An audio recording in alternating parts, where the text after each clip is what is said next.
Chapter NK 1 Books. The Novice Dungeon. She steadied herself and surveyed the scene, thick mist wrapped all around, visibility no farther than 1 meter, so the distance was a blur. Where am I? As doubt rose, a mechanical voice sounded at her ear. Player number 520, welcome to the Infinite Tower Defense game. Infinite Tower Defense, she repeated and asked, what is that? Rules as follows: you play a hero who stops monsters from entering the teleport array. Failure means death. But I am already dead.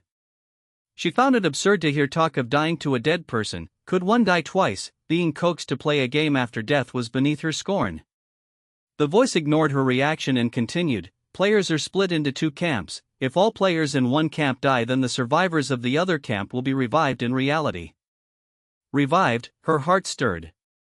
Perhaps it was an illusion, but she sensed a tempting tone in that stiff voice. Before she could respond, it said, initializing character attributes. A transparent panel appeared reading, Strength 5, Agility 5, Constitution 5, Intelligence 6, ordinary humans range from 5 to 6 and the human limit can reach 10. Explanations followed. Strength sets damage, Agility sets reaction speed and movement speed, Constitution sets health and its recovery, Intelligence sets skill damage and mana and its recovery. Each 1 point of strength adds 1 attack, 1 point of Constitution adds 10 health, 1 point of Intelligence adds 1 skill damage and 10 mana. The system also disabled lethal criticals and turned them into hits on weak points. For example, a blow to head or neck would trigger severe shock but not instant death. At the same time, 2 bars above her head showed 50 health and 60 mana. Health, mana, and 4 attributes. This is an online game indeed. She mused that a future VR game might not differ much from this. The voice hurried on without pause. In 5 minutes you will enter the novice instance. Please make your choices. When time is up, the system will choose. Please choose one of 3 skills. Please choose one of 3 cards. Please choose 1 weapon. My athletics are poor, close combat is out, pass, archer or mage. Recalling her only 6 in intelligence, she took a staff. A wooden staff had base damage 2 to 3 and every 3 seconds fired a magic bolt that dealt 2 damage plus intelligence according to the weapon base. After picking a weapon, she chose skills. Skill Lightning, call thunder to strike for 8 damage plus intelligence plus weapon base, each cast costs 12 mana. Skill Scattershot, fire 3 arrows and each deals 5 damage plus strength plus weapon base, each cast costs 12 mana. She wanted Shield Guard for wide safety and low cost, yet afterthought still chose Lightning. Lastly came 3 cards. Entangling Roots, bind enemies in a 3x3 area and stop actions for 5 seconds. Hailstorm, stones fall to damage and slow, after 3 seconds the slow fades. Flame's Wrath, raging fire burns a wide area for heavy harm. She noticed each card corner said use only once and the descriptions were vague. 1 area attack, 1 control, and 1 that does both. Thinking it through, she took Flame's Wrath. Time ran out and the voice beeped rapidly. Player profile set, future quests will be pushed to the wristwatch, the watch cannot be removed or destroyed, teleportation imminent, prepare. She glanced down to find a sleek black watch now on her right wrist. White light flashed and she vanished. The scene spun and shifted, the white fog gone, 2 arrow towers and 3 days teammates appeared. The watch warmed and showed Novice Quest. Main Quest 1, kill 30 monsters to gain 150 points. Main Quest 2, withstand 2 waves and let no monster pass the teleport array to gain 150 points. Side Quest 1, hold until you can no longer endure. The Novice checkpoint has 4 waves in total and the longer you last the richer the rewards. She judged that failing a main quest would mean truly dying. The first to speak was a young woman with a bow, then a male about the same age as Chu Huai chuckled, removed his glasses, and said calmly, I am a junior in college, call me Tank. He held a greatsword. Main tank, she asked. Main tank means the one who draws aggro and takes most hits so others can deal damage safely, which suggests tank has strong defense and will receive most healing. Tank nodded, right, I have played online games for years and I know the tank role, so my weapon and skills match the class I know. She waved her staff and said, call me Mage, I graduated 3 years ago and work in an office, I sometimes play online games so I know the basics. Shu Huai felt this group boring because no one but her gave a real name. It was just a name, so why hide it? Tank frowned unconsciously. With years of gaming he saw this lineup as very shaky, 2 girls with one clueless and one barely competent, and the only man to rely on was a priest. Everyone knows priests have low damage and only girls who dislike blood pick that role. The more he waited the more his head hurt and he even wanted to cry. If girls played poorly he could still carry, but that man seemed worse. At least the girls chose high damage classes. What could a priest do? We have warrior, mage, and priest. Melee and ranged are covered. The job synergy is decent. In truth, she felt the team could work. Warrior Mage Priest is a classic combo. The melee warrior tanks for the party, the ranged mage deals main damage, and the priest heals the warrior so the trio can cooperate smoothly. Tank sighed and stopped arguing. He always believed there are no weak classes, only weak execution. Even a strong class fails without good control. In a flash he decided that with such a weak party he would just focus on staying alive. He drew a deep breath and took command, offering analysis before battle. Look, this is a straight road. Ahead is likely the monster gate and behind is the teleport array. 2 arrow towers stand left and right midway. If I am right they will help attack, so we should move our fight beside the towers to leverage the fire. I will hold the front, mage and archer burst them down, and priest please top me up often. Orders given. The other 3 nodded in turn. Early on they used nicknames since no one knew real names. Lowercase refers to roles while capitalized words call each person directly. Chapter 2, Novice Dungeon 2. Shu Hu loosed arrows that chased teammates like they had eyes, ignoring the monsters, while the mage waved the staff and fired magic shots that missed more than half the time. The priest, who seemed unreliable, kept healing non-stop. Aim properly. Tank gritted his teeth to hold the line and roared in anger. He secretly felt lucky friendly fire was disabled, or even 2 or 3 lives would not be enough. Startled by the shout, Chu Hua's hands shook and yet another arrow flew straight into Tank. Van Nan had seen such scenes often, so she did not blame anyone. She calmly pondered how to make magic shots hit. If Tank took no damage she would not worry. Shu Hu stuck out her tongue and pretended not to hear. She kept drawing and releasing. She did not help and even acted cute. If not for the monsters around, Tank would have scolded her. The monsters were wild wolves sprouting like bamboo shoots. They rushed in without fear and bit all over him. The pain made his eyelids twitch and he kept gritting his teeth while flinging wolves away one by one. A moment stretched like centuries and he finally yelled, "Damn it, will you let me live?" When the pack arrived he counted a total of 10. The arrow tower killed 2 and he killed 1, yet 7 remained. That crowd was not pig teammates but a herd of pigs. Before Chu Hu finished complaining, Van Nan killed a wolf with a magic shot and then the priest finished another. Chu Hu shot up at once and drew the bow in earnest. She fought at range like the other 2. If they could do it then she could not fall behind. The problem was that she kept missing. Sometimes shooting with eyes closed hit more than aiming hard. Thankfully drawing the bow shaped an energy arrow or her quiver would have emptied early. Alright, I found the rhythm. Van Nan spoke with confidence. Tank chuckled awkwardly and did not believe it. The corners of Van Nan's mouth rose with quiet confidence. She had adapted to the VR controls and ran basic tests on the rules. Only killing wolves advanced the main quest by 1, nothing else worked. Even if one dealt most damage, a different finisher did not count. If the arrow tower killed a monster the credit went to nobody. Earlier she wounded one and let the tower finish to confirm the guess. If the tower did not claim player credit the kill should have been hers, yet her watch displayed, main quest 1, kill 30 monsters, reward 150 points, progress 1/30. Only landing the last hit moved the progress. Knowing this she focused on last hits, or in other words kill stealing. Her adaptation was strong, her magic shots were accurate and her power was not trivial. Each monster carried a health bar. Above 1/2 was green, from 1/5 to 1/2 was yellow and below 1/5 turned red. The color shifts helped her time the steals. Of the 5 left, Van Nan killed 3, the priest killed 1 and the tower killed 1. Tank did not feel she was stealing and even thought she was working hard. Shu Hu killed none yet stayed calm. She stood aside and cheered like a supporter. The priest glanced at Van Nan with a thoughtful look. When the pack was cleared, Tank collapsed face down. Health could be restored by the priest but bodily fatigue would not fade. The memory of being torn still felt fresh and he shivered at the thought. Maybe choosing main tank was a wrong decision. Tank muttered. Reality and online fantasy were far apart. in reality a main tank wasted effort by soaking hits and could hardly secure monsters. Seeing 1/30 on the quest, he felt worried. Resting aside, Van Nan calculated silently. Her task needed 30 kills and the others likely had the same, 30 each made 120 in total. Could 2 waves contain that many? The arrow tower would also take some share, so the required number was larger than expected. If they failed in 2 waves, they would face a third and a fourth. She believed it would grow harder later, so finishing early would seize initiative.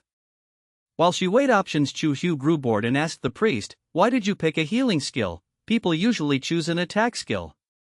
"Because I was unlucky," the priest said evenly. The 3 choices were shield, heal, and control. There was no attack skill. So that was it, and Tank finally understood. He had wondered why the priest chose support, and it turned out to be forced. Chu Hu looked at him with sympathy. "By that logic, my draw gave priest, archer, and caster, which were all offense. I almost got forced into support." Tank grumbled inwardly that sometimes a support was more useful since they stood as decoration anyway. After chatting with the priest, Chu Hu nosed at Tank. "Right, what is your skill? I could not tell earlier." "If you want to show sincerity, you should reveal yours first." Tank refused to lose. "Fine, my passive is Frost Mist. When an arrow hits, it slows the target." "Why did I never notice the chill on monsters?" Tank asked in frustration. "Because none of my arrows have hit, so the skill never triggered," Chu Hu answered calmly. Tank fell silent. After a beat, he still introduced himself. "Parry skill, it reduces incoming damage by 1/5. Of course, not choosing damage reduction and standing there as a sandbag is courting death. Tank snapped, though he regretted not choosing offense after learning about kill quests. Listening nearby, Van Nan noticed the 3 gazes turning to her, and she rubbed her nose, then admitted, "Lightning skill, single target damage. I have not used it yet, I just trained my aim. The mage fires magic shots, the priest fires light shots, the archer fires arrows, and none consume mana, right?" Tank asked seriously. "Yes." Van Nan nodded, and the other 2 nodded as well. "Early in any game, mana is scarce, so save it in case of emergencies." The air turned solemn but was quickly broken by Chu Hu. "We know weapons and skills, so let us talk cards. Mine is control, called Swamp, and it slows movement in a wide area." Having learned her lesson, Chu Hu led with a full reveal and started another round of gossip. Van Nan frowned slightly and thought that the girl lacked caution. She was showing her trump for free. She was about to decline politely when Tank's face tensed. He rolled up and said in a deep voice, "Second wave." While they talked, another 10 wolves sprinted in. Tank drew a deep breath and spoke fast. "I timed it. The gap between waves is 10 minutes. That means every 10 minutes a wave arrives and we must clear it within that window. The faster we clear, the longer we rest. If we lag, the next wave stacks and the crowd swells and failure draws near." Van Nan said nothing and fired a magic shot as greeting. The fist-sized orb struck and burst. The wolf yelped and its pace slowed by half a beat, and a faint burnt smell reached her. The next moment, the priest raised the cross and fired a white light shot that slammed into the wolf's neck. Then Tank blocked the path with fearless presence and a steady face. Chu Hu wiped sweat and kept shooting without a word. Van Nan's motion paused. She suddenly realized lightning could lock a target directly without pre-aiming. The author has a note that the plot takes priority and the stats will be simplified. Chapter 3, Beginner Dungeon 3. The tank swung his greatsword, sometimes cleaving a wolf aside, sometimes chopping straight down with force. Chu Hu fumbled for a while, finally grasped a bit of technique, barely landed one shot, and grinned wide, showing 2 little fangs. Van Nan kept eyes and ears alert. Magic bullets auto-targeted the weakest foe to snipe the last hit. Suddenly a wolf's bar turned red. She took aim, but a white orb of light shot ahead and struck first. The wolf cried out and collapsed. She paused a beat, 100 thoughts flitting by, then glanced at the priest, and he happened to be watching her with a faint smile, calm and unhurried. Their gazes met, and her instinct whispered that this man still hid preparations for later. She withdrew her look and kept wielding the staff. Magic shells burst like grenades, detonating every 3 seconds over the pack. The priest refused to fall behind. Light projectiles chased after, but he was no damage class, and twice when his shots neared a red target, Van Nan calmly cast thunder, lightning crashed, the wolf fell, and his light drifted astray. The priest narrowed his eyes and thought this girl was tricky. Van Nan rejoiced that her flash of insight was right. Thunder was perfect for kill steals, it auto-locked and fired fast, neat and unfussy. In the end Van Nan killed 6 wolves, the priest killed 2, the tank 1, the arrow tower 1, and Chu Hu kept the glorious record of none. Thus her main quest 1 climbed to 10/30.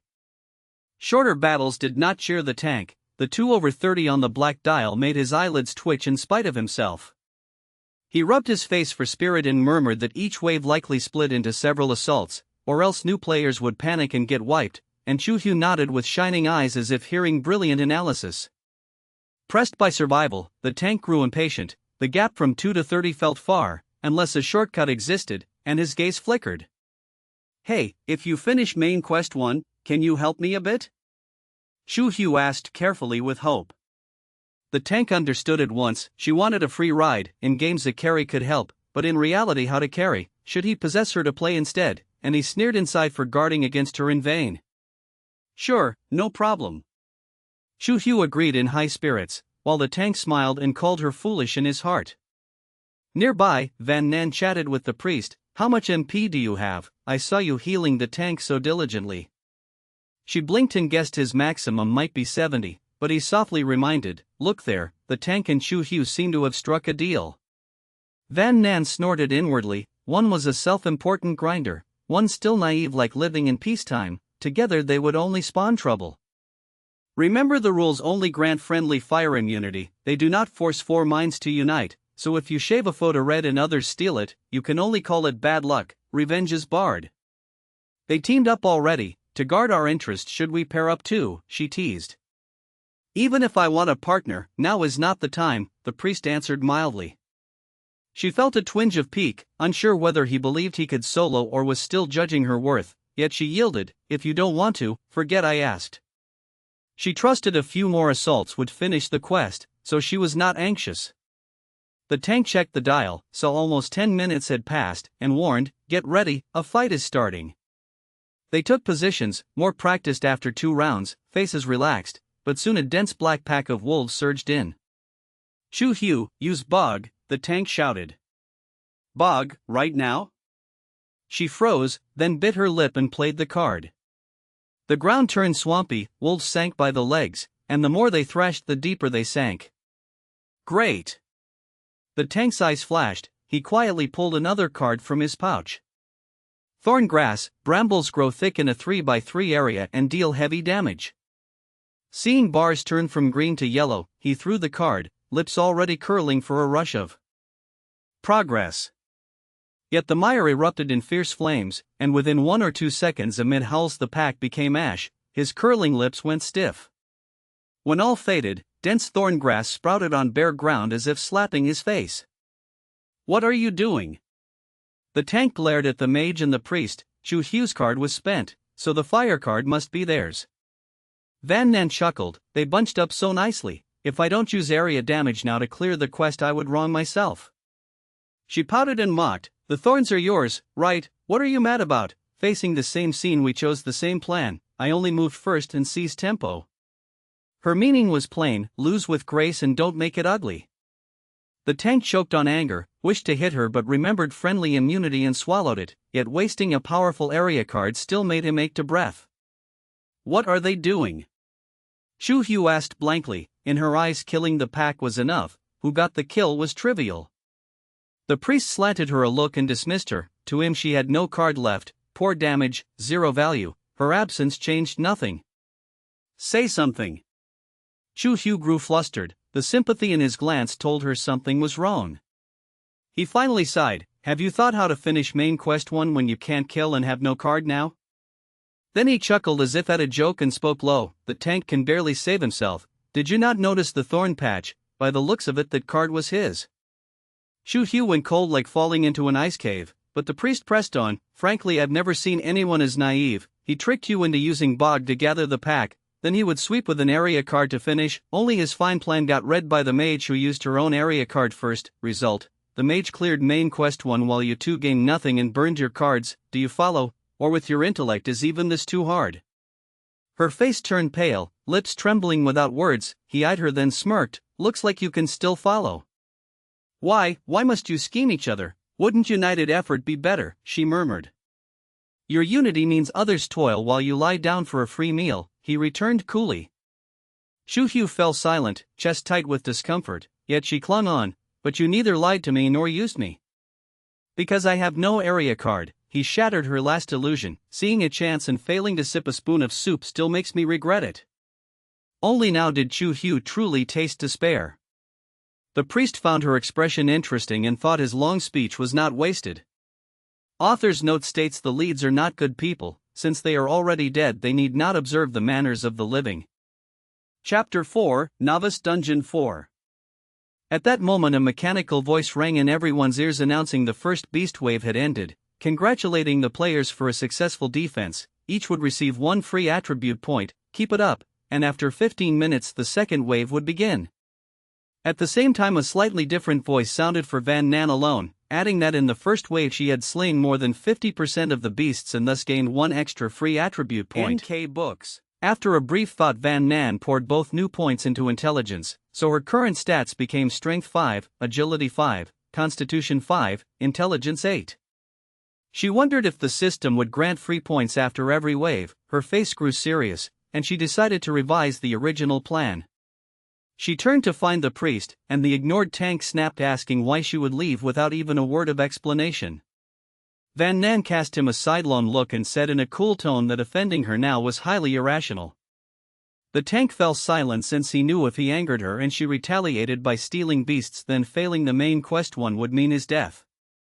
He snorted that he had thought she knew nothing, yet she was a hidden tiger in pig's hide, and he fumed at guarding the wrong person, treating a fool as a boss and a pro as an outsider while watching the wrong rival. She answered calmly that she had not lied, that before dying she only played a few popular online games and understood the basic rules. He demanded how she could swindle so smoothly with sharp magic bolts and perfect timing on her card, yet he was left speechless as she waved him off and ran to the priest. Chu Hu was still dazed. The priest noticed Van Nan quietly approaching, then looked at Chu Hu again and stepped forward. He congratulated her for completing Quest 1. Van Nan smiled and cut to the chase that she wanted to cooperate, though success depended on what card he held. The priest leisurely analyzed that teaming with her seemed a loss, for the tank would bear a grudge after she stole his beast kills, and though Chu Hu had been fooled by the tank the final beneficiary was Van Nan, so Chu Hu would not let her be. With enemies circling, why should he stand on her side? Van Nan stated with certainty that he would agree because in the present situation her clearing the novice dungeon was a foregone ending and she saw no reason for him to refuse.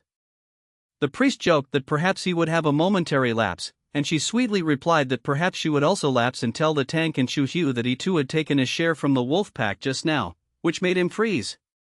He lifted his gaze like a hawk and studied her face for a long while before asking how she knew, which was an admission. Van Nan explained that when the wolves arrived she counted exactly 20, yet after using her card her quest progress jumped from 10/30 to 26/30, was that not strange? And even stranger, she had glimpsed a white glow on the tank that looked exactly like the priest's healing spell. She stressed the words healing spell and asked why he would waste mana healing the tank when the wolves were trapped in the mire and the tank's health was full, unless there was another reason. She paused deliberately as if inviting him to finish.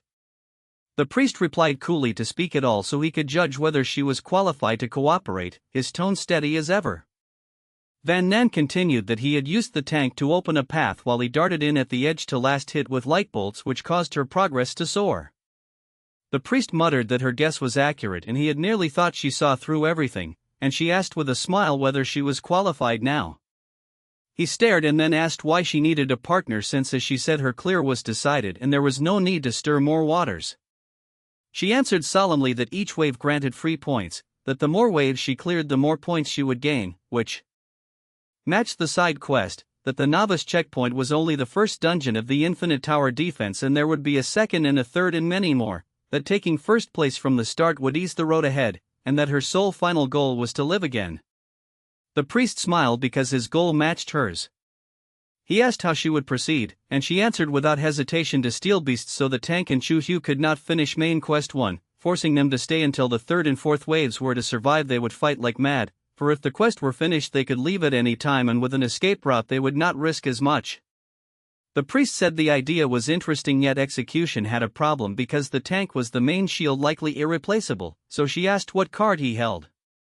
Van Nan kept a straight face and said that was why she asked his card, since he was a priest with healing. Perhaps his card was a thick-skinned pet, otherwise forget the talk.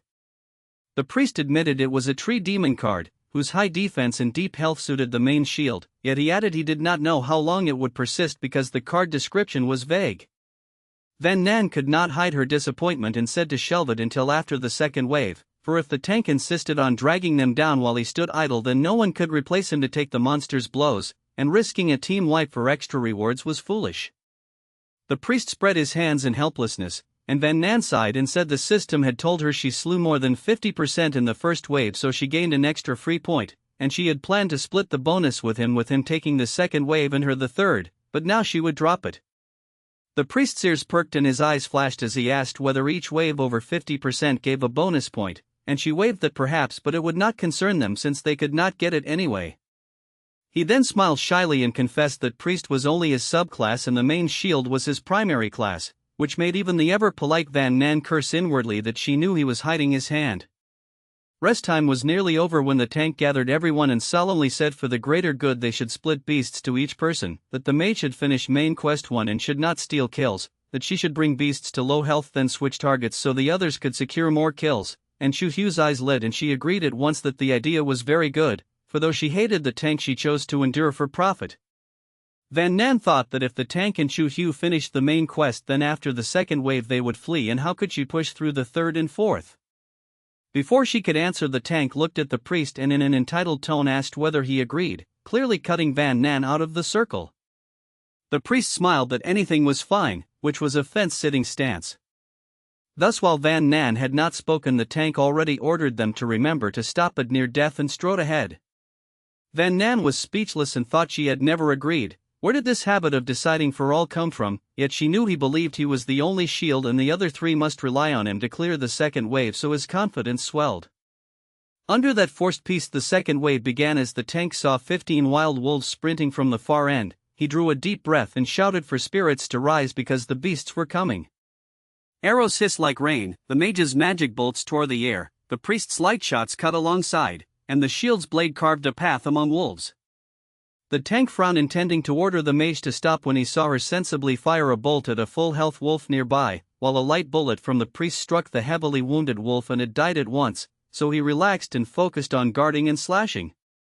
He wondered who was snatching strange deaths, whether it was Chu Hu, but seeing her shooting wildly he ruled her out. Then he suspected the priest, though he only had heal and light shot, yet as 3 or 4 more low-health wolves dropped around him his head throbbed and everyone looked suspicious.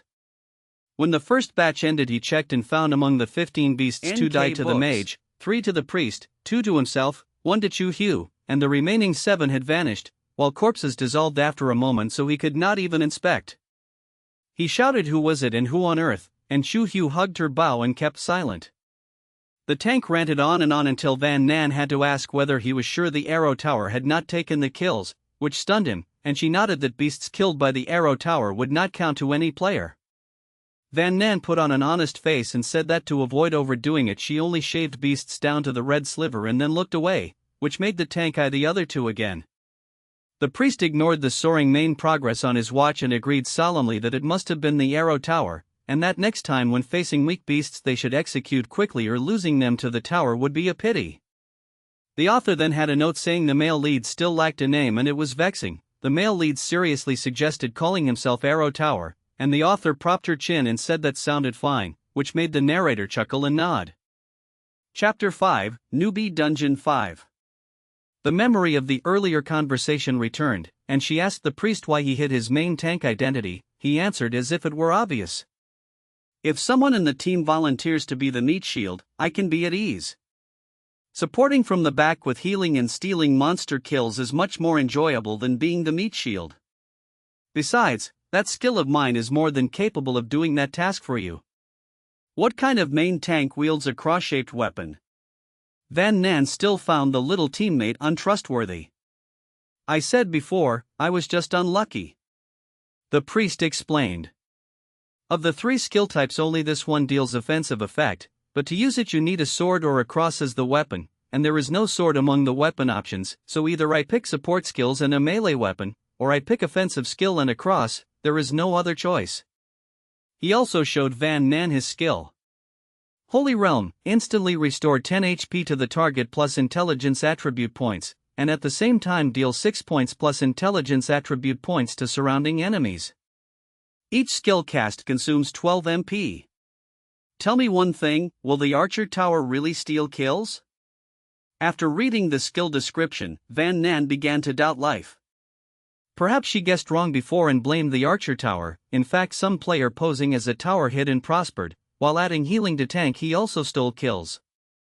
At that moment she suddenly recalled game stats, MVP, last hit. You understand at a glance, unlike now when kills known only to the killer, others silently compute roughly but without checking a timer they do not know exact numbers. It is true, I have been robbed by the Archer Tower too. To show sincerity the priest had to clarify. Each wave of attacks, the Arrow Tower will kill from 2 to 3 monsters. Yes, that is my current pace, he said while rolling up his sleeve to show her. The flashback ended. But as long as they could clear the stage it was fine. Other matters did not concern them. In his mind, once the mage brings monsters to low health, Chu Hu has no chance to compete. The priest has only one offensive move, so he would take all the advantage. Although he initially suggested splitting monsters evenly, he was the most important main tank in the party, taking more kills who would dare oppose him? He never expected 2 Archer Towers to appear and cause trouble. Thinking this, Tank felt uneasy. The third wave of attacking monsters was terrifying in number, his remaining opportunities were few. After a long silence he slowly spoke. You must not finish off the next monsters, reduce them to low health and leave them all to me. Chu Hu glared and shouted instinctively. Are you crazy? I am the main tank. Tank sneered. If you disagree I will let the monsters pass. If I do not survive then we all die with me. Exactly as expected. Van Nan had guessed early that forcing Tank into rashness would make him coerce others to complete his goals.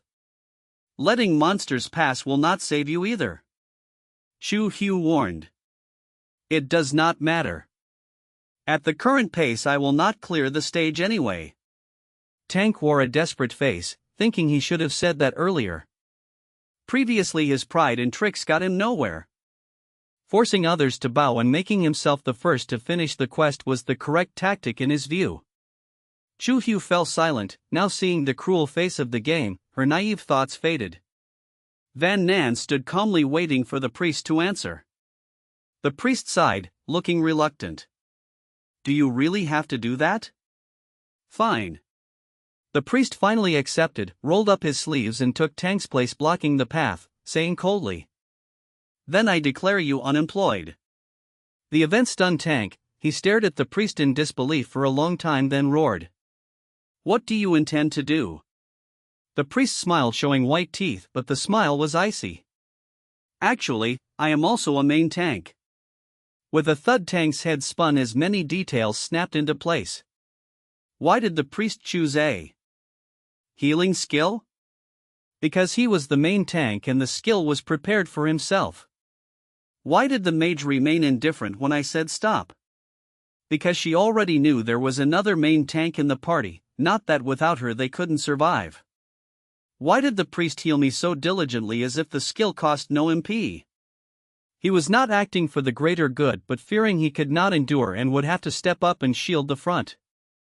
Damn it, hiding behind healing while letting someone else stand front and take the hits, what kind of person does that? Tank was furious, feeling he had been tricked. But Van Nan told her. Soon enough, you will not be amused. Chu Hu was stunned, confused.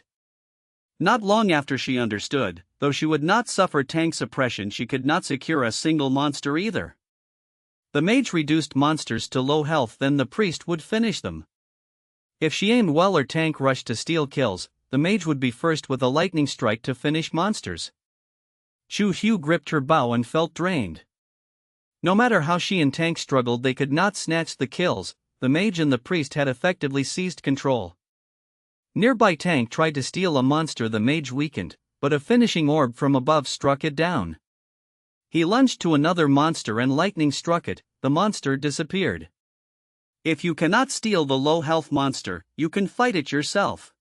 Tank Books. swallowed his anger, pulled a wild wolf and slowly bled it. As the wolf's blood neared red, lightning suddenly struck from above and killed it outright. Mage. Priest. Tank ground his teeth and hissed the words. Who told you not to be on my side? Van Nan muttered. She was about to cast again when a mechanical voice echoed in her ear. Monster dropped rustic ring 1. Congratulations, player. The player's personal storage has opened. The personal inventory is now 2 square meters. The ring has been placed into the inventory. The sudden sound startled Van Nan and she almost threw her staff, which allowed Chu Hu's arrow to hit the wounded wolf. Van Nan had no time to use lightning to stop it. Dizzy as they were, the priest still turned to look at her as if wondering why the rookie was so careless. Very quickly the second attack wave ended. In total 15 wild wolves, Van Nan 3, the priest 10, Chu Hu 1, and the archer tower 1. Tank ran back and forth like a dog with nothing to show for it. Only now did Van Nan truly complete the main quest 1. What do you all actually want? During the break Chu Hu bit her lip and asked, anxious. The side quest says the longer you hold out the richer the rewards, so I want to see how rich they are. Van Nan answered. Tank reacted fast. You want more free attribute points? Exactly. Van Nan nodded. Tank fell silent. In the past he would also seek free attribute points, but things had been unlucky and he wasted a combat token. Now he only wanted to finish the main quest and leave the dungeon. Then why are you taking monster kills? Chu Hu asked weakly. If you have completed main quest 1 you basically do not need to kill more monsters. Because you do not want the teammates to finish and leave early, right? Tank said coldly. Losing one person means missing part of our strength. As long as Chu Hu and I do not complete the quest, for our survival we must stay in support. Correct, that is how it is. But just now there was one more reason. Van Nan took a ring from her personal chest and showed Tank and Chu Hu. Rustic ring, as plain as its name. When worn, stamina +1, intelligence +1. She slipped the ring on and told them, monsters drop when killed. In an instant Tank felt breathless. Having played many online games he understood how meaningful gear could be. Moreover, the final prize of the infinite tower might be the chance to survive. From now on the mage may grab kills even more eagerly. Do you really treat everything as a game? Do you have no moral burden? Chu Hu murmured. We are living people, not virtual characters in an online game. If we fail the quest, we will truly die. Could the person opposite so easily decide to take away her and Tank's chance of survival? Who is alive here anyway? Weren't we all long dead? Van Nan only found it amusing. Chu Hu gasped and could not speak. I never thought that even in death I would have to sit here and listen to your moral lessons. If you are going to stand on your moral high horse and condemn others, by all means go ahead and die waiting. Having said that, Van Nan calmly turned to leave. Am I wrong? Chu Hu looked at Tank in a daze. My view and the mage's view are the same. We do not understand what you are thinking. Tank angrily snapped, enough, stop analyzing useless things. Quickly figure out how to snatch the meat from the tiger's mouth. Killing monsters, that is the most important thing right now. Chu Hu was at a loss for words, feeling there was no way to communicate with the teammates. Books we edit together, we write the best version together. Chapter 6, Novice Dungeon. The priest slouched lazily and plopped down on the ground, saying that one more wave of monster raids would finish the stage. Be ready to use the tree spirit card at any time. Van Nan warned that the Tank might team up with Chu Hu to fold their arms and force them into line. If she and the priest could not handle the wolves, then to clear smoothly they would have to bow to the Tank and Chu Hu. The priest muttered that he also thought that was likely, And just imagining the next wave with 30 wolves charging madly made him shiver. Luckily, the monsters in this instance have low intelligence. Van Nan sighed in relief. She said, when someone stands in the way, the pack will attack that person instead of swarming the teleport array. The priest did not feel lucky. Picturing a wolf feast around him made him think the tank fit the main tank role with a future much better. To share intel and raise their side's power, Van Nan told the priest that killing monsters could drop gear, so weak ones should not be left for the arrow towers. Letting Chu Hu and the tank kill a few does not matter much, but if loot drops it is great. The priest's expression turned awkward for a blink and he asked if she had gotten gear. She answered yes and marveled that the first wave killed more than half with no drops, but this time after a few kills a gear appeared. Right, this one. She raised her hand to show a ring and said the item glowed with a thin white sheen, like, she was about to say like white grade in an online game when she spotted something and went cold, then corrected that it was like the wrist guard on his left arm. The priest fell silent as he was clearly found out. He feigned innocence and argued that sudden gear could not be shown or others might envy and shun him. The excuse sounded plausible, but Van Nan was not fooled and asked when he got it. The priest brooded quietly for a long while and finally said the third round of the first wave of raids. Van Nan fumed since she knew he was unreliable. The talk about fear of envy was nonsense because before the second wave the two of them had already stabilized the field. Fine, I admit hiding it was my fault, but you can understand, this game concerns whether we can revive, so everyone keeps some backup. The priest argued with seeming reason, and Van Nan thought that sharing gear intel for the big picture made her a little naive.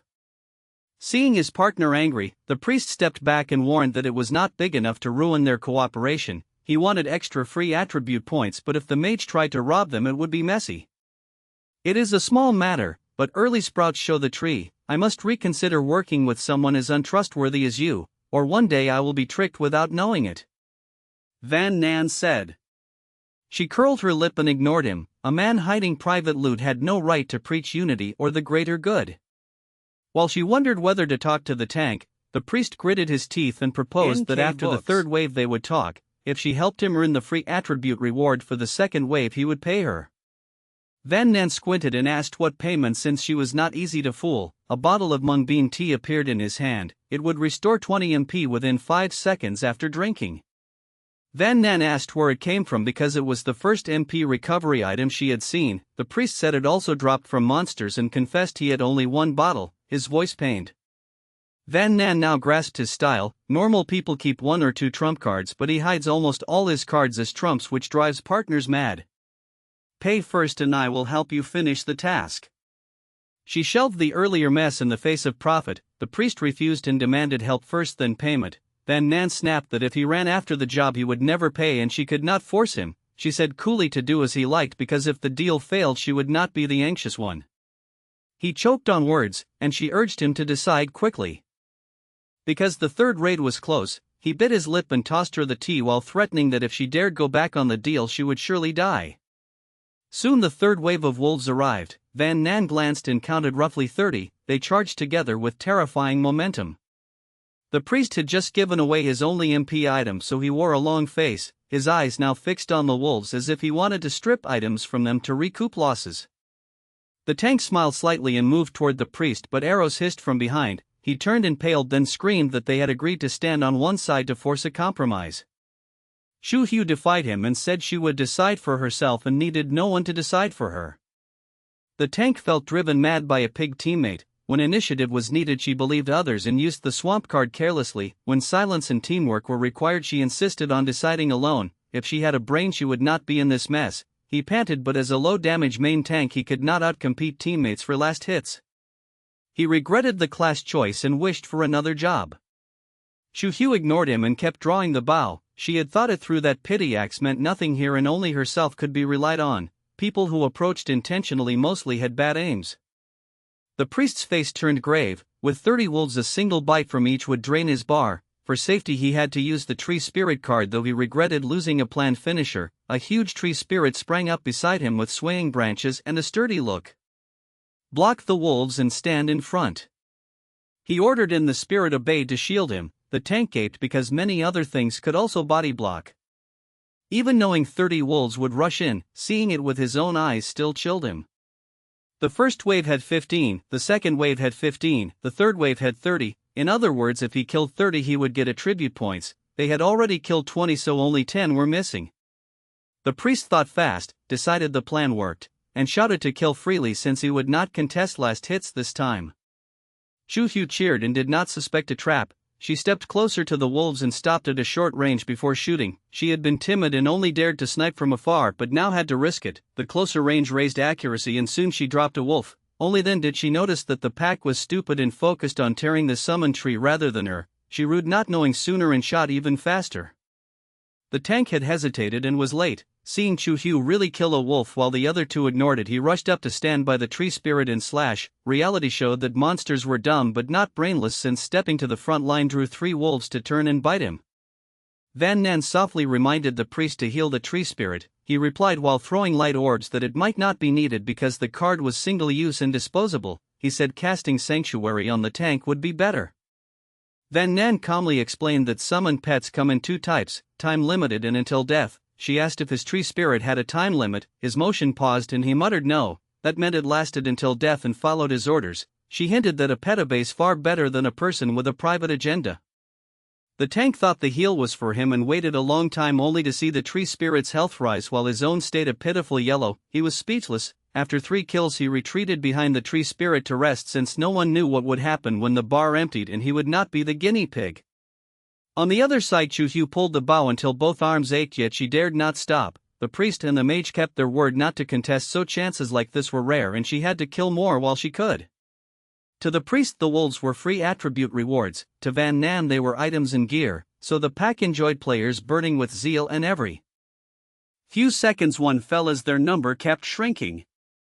The tank grew nervous and shouted to Chu Hu to leave him too. But she not only refused to stop but shot faster, because leaving kills for him meant fewer for her. She was already far from the mission threshold and could not afford extra kindness now. The tank felt like crying without tears. It was good that Chu Hu had dropped her naivete, but why now? Why was he always the one to suffer? Chapter 7, Novice Instance 7. The second wave of monster assaults has ended. Congratulations on successfully defending. Each player receives 2 free attribute points. Please keep it up. In 15 minutes the third wave will begin. Van Nan immediately pours all points into intelligence. Her stats become Strength 5, Agility 5, Constitution 5 plus 1, Intelligence 10 plus 1. The values in parentheses are bonus points from gear. The priest beside her also claims his reward and instantly feels lighter. Before the system confirmed it, he had suspected the mage might be lying, yet reality proves she told the truth. If I remember correctly, you want the attribute reward from the third wave, right? The priest leans over to ask. Why? Van Nan tilts her head. The priest extends his hand with a faint smirk. Return my blue potion, I will help you, otherwise we part ways. I wondered why you were so generous back then, so this is what you were waiting for. Van Nan has an epiphany. You soothed me with benefits first, then the moment you got the attribute points you would turn your back. Do not make it sound so harsh, it was mine to begin with. The priest stays calm. I do not want much, just give back the blue potion, then we can keep working together. In his heart he is confident that blue potion is low tier and anyone can see attributes matter more. The priest pauses, looks Van Nan up and down, and concludes, do not act on impulse. Oh please, Van Nan sneers, you think I did not notice? After we cleared the wolves, the Trent's health was a sliver. You did not heal it not because you missed it but because you could not, your MP was already empty. We barely scraped through the second wave, the third is basically impossible. Even with free attribute points, items, and gear after the second wave, I still doubt we can pass the third wave. Attribute points are better than a blue potion, but they are like flowers in a mirror and the moon in water, visible yet untouchable. Compared to that, the potion already in hand is safer. You are giving up, the priest probes. Consider it so. Van Nan sighs softly, we spent too much. Using up 3 absolute cards in the first wave was a mistake. If we had cleared the first 2 waves with our own strength and used the card on the third, things would look far better. Just then the tank passes by and says earnestly, you could have skipped the fire card back then. Otherwise his thorngrass card would not have been wasted. Van Nan shoots him a look. Then everyone must obey your arrangement, which is worse than now. The tank does not flare up and only sighs. You two experts, if you know you cannot clear the third wave, please stop stealing monsters and leave a way for the rest of us to live. If it were you, would you agree? The priest fires back. The tank falls silent, because monsters can drop gear and items and no ordinary player wants to pass that up. All right. Unexpectedly, Van Nan yields a little. You and Chu Hu each hand over one drop from monsters, and we will not make things hard for you later. Either gear or an item works. At first the tank freezes, then he is overjoyed. Whether an item is precious matters less than staying alive. Seeing a chance to live, he trembles with excitement. The priest's face darkens as he cuts in. You say you will not make it hard, and that makes it true. Did you ask me? The priest falls mute. He waves the tank aside. Go over there, I need a private word with her. The tank obeys, hoping the mage will stand firm. As soon as the tank leaves, the priest growls, "Are you crazy? We have been baiting them for so long and now you play the good person. We trapped them before to squeeze more gains. Now that we know we cannot clear the third wave, we may as well be lenient," Van Nan replies coolly. The priest laughs in anger and reminds her, "They will not thank you." "I do not need their thanks," Van Nan says lightly. "Each of them pays one piece of gear, steady profit with no labor." The drop rate in this game is too low. What if I refuse? The priest lowers his voice. "I will have the tank block your light bullet with his body so you cannot interfere. Light bullets are not like my lightning, they hardlock a target and fall from the sky with no way to block. If the tank stands in the path, the system will treat it as friendly fire and nullify your strike. As for Holy Domain, the Treant is on the verge of death. If you still have MP, it is better to heal it. There is little hope, but we should try in case it manages to endure the third wave." "No heal, I will save MP for Holy Domain to snipe monsters," the priest grits out. Van Nan counsels gently, "Do not act on impulse." A few minutes ago he gave that line to his teammate, and a few minutes later she throws it back verbatim, making him suspect she did it on purpose. Van Nan analyzes seriously. The break between waves is not enough to top the Treant off, much less to fill MP. Also, I recall you said you recover 10 MP per minute, which means a bit over 1 minute per snipe, far too slow. Even if we somehow kill through the third wave, can you be sure luck favors you and you will grab the drops? Having each of them pay one item is clearly better. The barrage of points forces the priest to admit she makes sense, yet he does not agree at once and instead locks eyes with Van Nan. "I can spare them, but I want the truth." "Why are you doing this?" "Because I am compassionate and merciful," Van Nan jokes. "Then I will use Holy Domain to snipe," the priest half threatens and half warns. Helpless, Van Nan tells the truth. "Before we were teleported, the system said players are split into two camps. By my reading, people in the same novice instance belong to the same camp. When it touches my personal gains, anyone who blocks me is an enemy regardless of camp, but now it is not about personal gain, so I should weigh the group. Even newbies can serve as cannon fodder, and it is better if our camp has more people."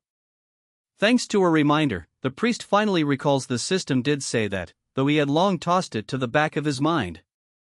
He looks at her intently and introduces himself with formality. "Once again, pleased to meet you, my name is to then Van Nan." She answers, while thinking it has already been over 1 hour since they met, and now is a bit early to exchange names, is it not? After exchanging names, to then's calm returns, "You are right, a larger camp is better, we let them live this time. Those two are not bright enough to be a concern anyway."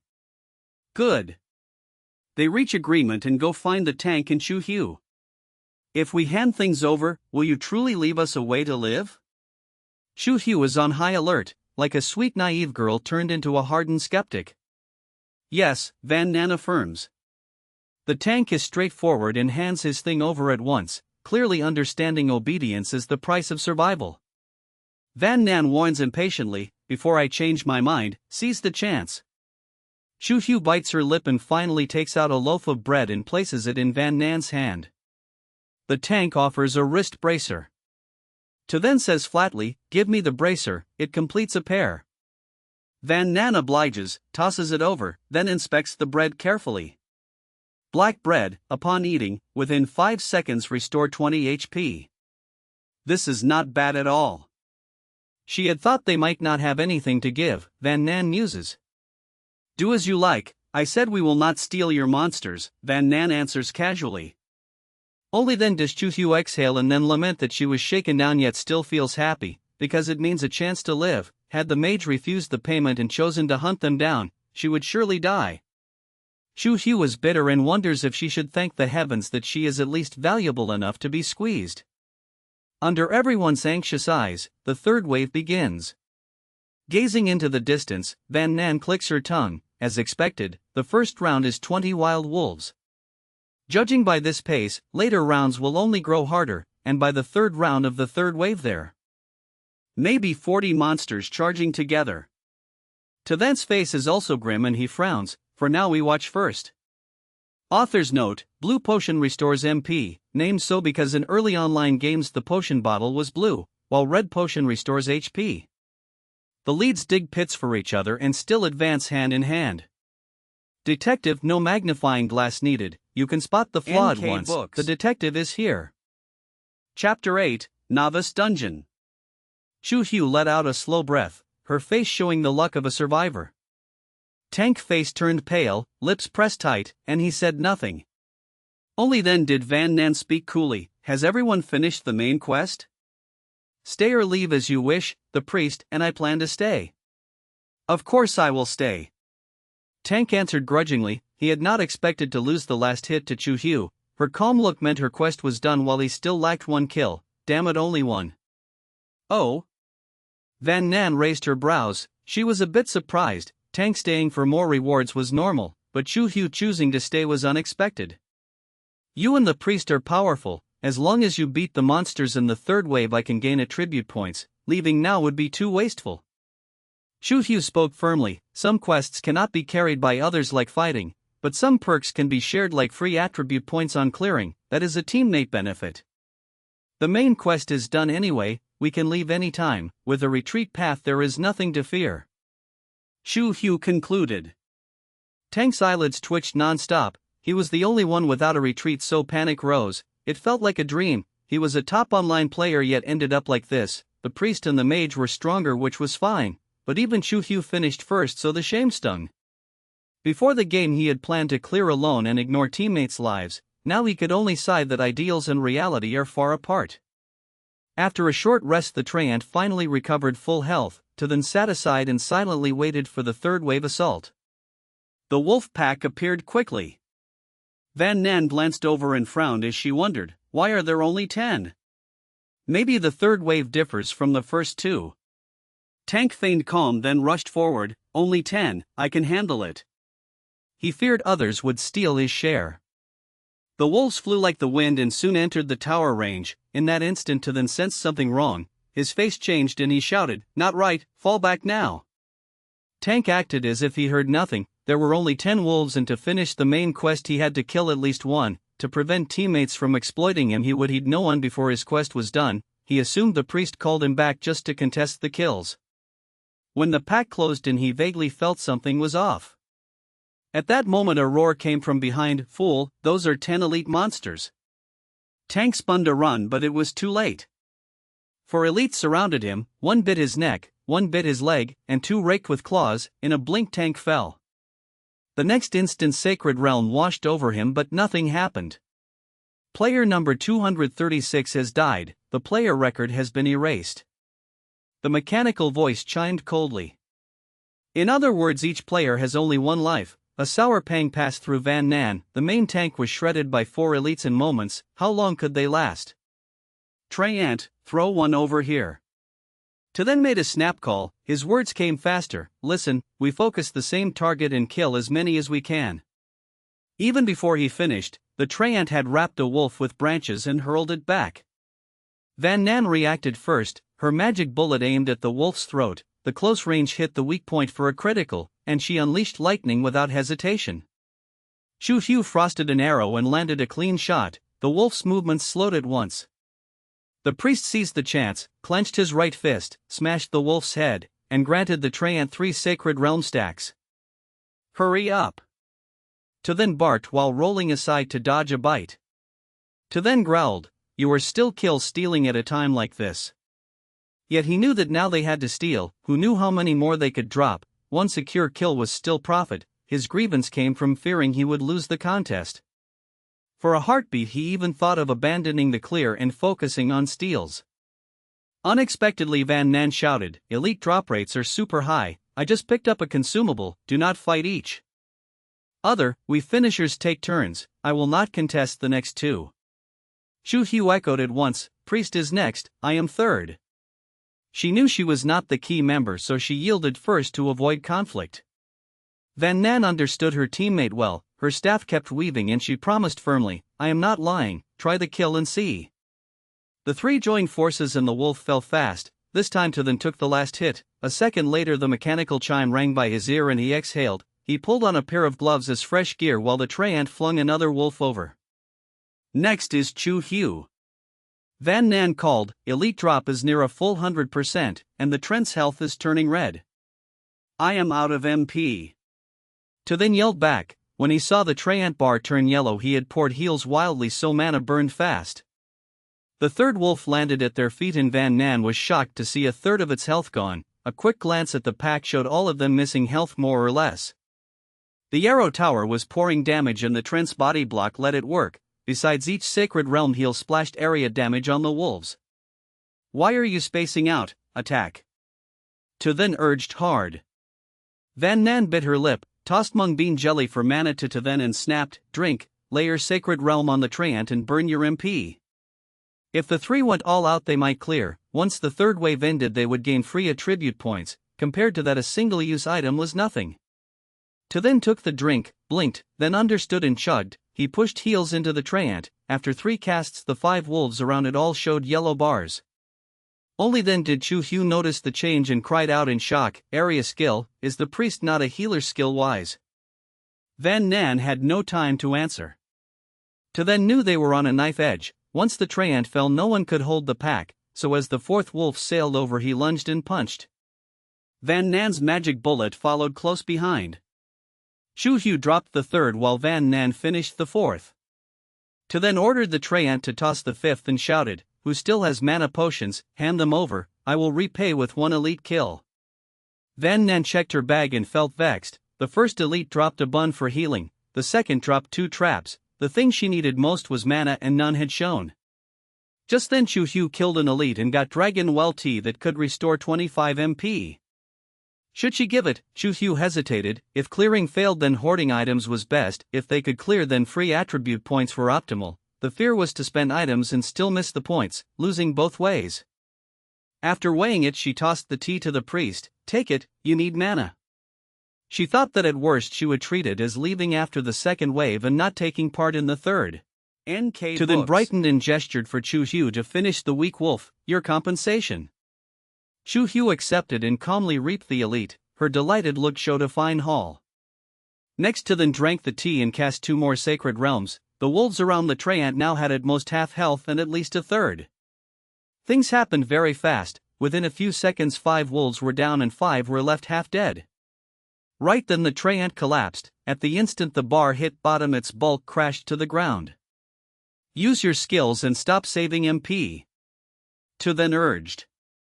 At once a magic bullet drilled the weakest wolf and 4 bolts of lightning slammed down to execute 1 elite. Beside it a brother in arms fared no better. 7 arrows turned it into a sieve. Of the 10 elites only 3 remained. Tothan's mana ran dry again and Van Nan had enough for only 1 last lightning. She set 2 traps on the route the wolves must cross. They charged madly and could not avoid them. The jaws snapped shut and held them for 3 seconds. The only one not trapped was the wolf with the least health. Chu Hu seized the moment and loosed an arrow. Tothan suddenly dashed in and hammered the wolf's head. Just as he used his body to block Chu Hu's arrow and was about to finish the elite, a bolt of lightning fell from above and killed it on the spot. Tothan kept a straight face and slowly looked at Van Nan. Van Nan said evenly, "That is compensation for the mana drink." She had also contributed among bean jelly, so she stole the kill with an easy mind. Your feedback and corrections are your 6 AI pie ticket to ride with the quality of this translation. Chapter 9, Newbie Dungeon. Van Nan sat down and muttered softly, the drop rate of elite monsters really is 100%. At first she guessed that on purpose to boost morale and make everyone dive in harder, yet it turned out right because after killing 4 elites she picked up 4 different items. Chu Hu's eyes flashed strangely, they did it and the third wave's free attribute points were as good as theirs. Compensation for the blue potion. To then walked over with an unreadable face to clear things up. The mung bean dessert was offered by Van Nan and he never promised any payback. Even if he wanted to take it back, so what? He had no way to make her spit out what she had already eaten. To pass the 4th wave they could not lack Than as main tank and they also could not lack her as the main damage dealer. When she invited him she brought full sincerity, yet he had too many trump cards and each look at him felt like schemes on schemes, so let them pit each other and fear no one. Seeing her utterly guiltless, he cursed inwardly and admitted he lost on skill because her lightning steel was too good to counter. Next time in another dungeon I will not lose. He said it seriously. But then. She eyed him with deep disgust, we still have to meet you next time, no thanks, I do not want to see you again. She was not looking for partners at all, she was courting trouble, always on guard and always calculating, even a bulldozer of a foe was easier than him. He froze and thought that outsiders would assume he had trapped her many times, while the one stuck in pits every time was clearly him. She added, my hobby is tormenting food, my wish is to go all the way smoothly and revive successfully, if you crave high standards then please find someone else. Do you remember we have not passed the 4th wave yet? He reminded her coolly as if ready to leave the dungeon if the talk went wrong. I remember and it is fine. She said lightly, the tree fiend is dead so wave 4 is nothing to hope for. You said the same before wave 3. He replied. Just then the mechanical voice announced free attribute points, each person got 3 points. She added to intelligence up to 13 and told him, last time I lacked MP so I will invest more in intelligence this time. But last time the tree fiend took the hits and now it is only me, adding to constitution is how we raise HP. He countered. She saw the sense and stayed quiet. Unexpectedly after a pause he changed his mind, leave them for now and decide after we see the 4th wave. Good. She agreed. Then the 3 restored full HP and MP and waited quietly for the 4th wave. When the rest time ended a massive silver wolf appeared before them, its body huge, its fur shimmering and its pace unhurried as if on a stroll. Then's face tightened, looks like a boss, I dare not rush in, one slap and I am gone. Attack directly, its speed is not high anyway. She suggested. Light bullets, magic bullets, thunder and arrows rained on the wolf, yet its health fell painfully slow. She kept casting thunder until MP ran dry and the wolf had only lost about 1/3. He hissed and wondered, how high is this thing's defense, how much health does it have? Chu Hu reported with a bitter look, MP is spent. She kept frosting arrows to slow the boss so the arrow tower could shoot more, which burned MP fast. We will not pass. He murmured with regret. Not that bad, I thought we would fail wave 3, reaching wave 4 is already hard. She sighed, we are lucky to have you or the run would have ended long ago. Chu Hu felt rather open-minded, passing wave 3 by luck was already satisfying. 3 hours ago she had been naive and now her worldview was upside down, the very first dungeon had shaken her life. Seeing the end, her body relaxed and fatigue surged. I am leaving. She waved and chose to exit. Her feelings toward the pair were complicated, their pressure forced her to grow fast but their deeds were hard to like, so she kept silent and left. Quickly, a white flash and she was gone. Van Nan said calmly, all right, she is gone, take out your trump now. He looked innocent, what are you saying? If you were not prepared why have you not left, we were partners so I know you very well, and listen, before you quit I absolutely will not leave, do not waste time and hurry. Fine, you win. He turned his hand to reveal a card. Rumbling Thunder, summon thunder to deal immense damage to a single target. The back noted it was single use. Why do you have 2 cards? She asked. They dropped from elites in Wave 3. He said while using it. So that is it.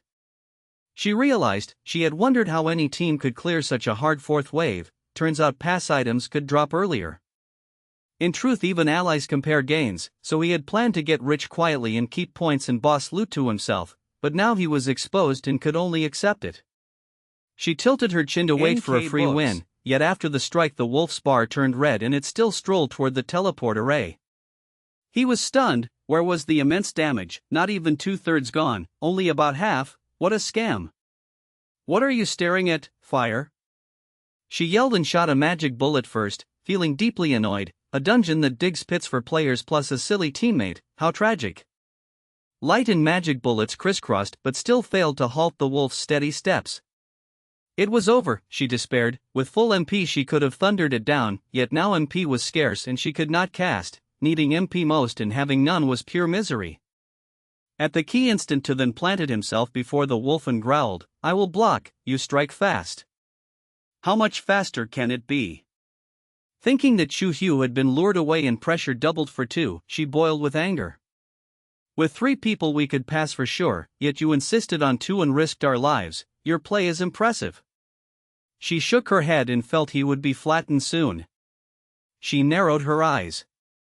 Earlier when he tanked the chaos was too much and she was busy stealing, and since he had a heal she often saw his bar green and assumed he topped up, but just now the wolf hit him 3 or 4 times and he only used Holy Realm once and his bar should have gone red. The boss's attack was not suspicious, so the only suspicious parts were his defense and his health. With that thought she felt something off. The bulldozer class picks damage reduction to tank, and why would he claim main tank? Not merely because of a heal, and if Holy Realm was enough he could have built as a mage, unless for some reason he had set his heart on tanking from the start. What a nuisance, anything linked to him becomes complicated and brain-draining. She grumbled while squeezing every second to deal damage, wishing to clear and get far away from him. Half a minute later the wolf crashed down. He waited for the system chime and heard nothing. He looked over and saw her astonished face and felt a bad hunch. You got the last hit. Aha! She rubbed her nose and smiled with joy. Heaven knew she had not planned to steal and her MP was empty, so she could not even if she wanted. She kept tossing magic bullets only to kill the wolf and earn attributes for clearing, yet the boss's life still fell to her. He laughed in fury. After all his plans the good loot still was not his. Let us go. He waved weakly to part. She called him, why did you decide to be the main tank, and why is your health so thick? You want to know? He asked. Very much. She answered frankly. Well, thanks to your help we made it through. He grew generous and handed his watch over. She read the stats, strength 8 plus 2, agility 6, constitution 10 plus 2, intelligence 10, unassigned points 5. His talent was Heart of Earth, HP plus 200 and defense plus 5. The damage reduction formula was defense value over defense value plus 20, and the current reduction was 20%. She was speechless. Her own stats were strength 5, agility 5, constitution 5 plus 1, intelligence 13 plus 1, and unassigned points 5. At a glance she lost in everything except intelligence, and she had never even heard of that talent. The author speaks, Van Nan cries that they seem not to be playing the same game, and the two of them keep digging pits for each other like flirting. Be the reason the next chapter is read with full feelings. Chapter 10, Harvest.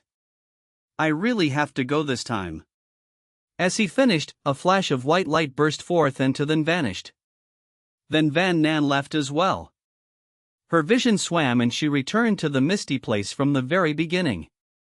While she was still dazed, a mechanical voice sounded, Congratulations to player number 520 for clearing the novice dungeon, personally slaying the Wolf King. Please choose one of 3 rewards. Option 1, gain 5 free attribute points. Option 2, gain 5 types of items. Option 3, gain a top-tier talent. Can I not pick all 3? She sighed. Each choice was tempting and hard to give up. Only one may be chosen. The system replied coldly, then added, You have 3 minutes to choose. When time is up a random choice will be made. She calculated quickly. In the novice dungeon she had earned many attribute points and was likely among the top players now. After killing the boss she also got 3 kinds of gear, plus the third wave of elite monsters, so she was not short of supplies. As for a talent, missing this chance might mean there would not be a second, and who knew how it would ever drop. With that thought she decided, I choose the talent. Reward selection successful. Opening the talent panel. She checked the description at once. Talent Spring of Source, HP increases by 200 and MP increases by 200. Amazing! She exclaimed in surprise again and again. MP surged, HP multiplied, and her strength spiked at once. After reading the stats she checked her inventory. Monsters had dropped a plain ring, and working for Chu Hu earned her a loaf of black bread. From the boss she obtained 1 scroll of Hailstorm, 1 scroll of Aegis, and a basic white robe. Before gaining the talent her MP was too low, so she would have saved 1 scroll to trade for mana potions, but now she happily used both. Player has learned Hailstorm. Hailstorm calls down hail within an area of 1 by 1, dealing 10 damage plus intelligence plus weapon base damage, and reducing speed by 50% for 3 seconds. Each cast consumes 30 MP. Player has learned Aegis. Aegis summons a shield of 40 HP with 0 armor to protect a target for 5 seconds. It disappears when HP is gone or time expires. Each cast consumes 4 MP. Low MP cost, 40 HP shield, perfect for the main tank. She was very pleased. Next she put on the basic white robe. She assigned all 5 free points to intelligence, making her stats strength 5, agility 5, constitution 5 with +1/+1 in brackets, and intelligence 18 with +1/+3 in brackets. After finishing everything she let out a slow breath. The survival rate is around 57%, which means about half the people can clear it. She muttered. In 5 seconds you will be teleported to White Lac City, please prepare. White Lac City, what was that? She wondered blankly. The mechanical voice gave her no time, and soon she found herself standing before an apartment building. Please choose a place to live. A transparent panel appeared with the words full and empty on top. She chuckled, I could not buy a home in reality, yet after dying and entering a game I actually own property. Without thinking more she picked a unit at random. After her choice the voice continued, you chose room 601.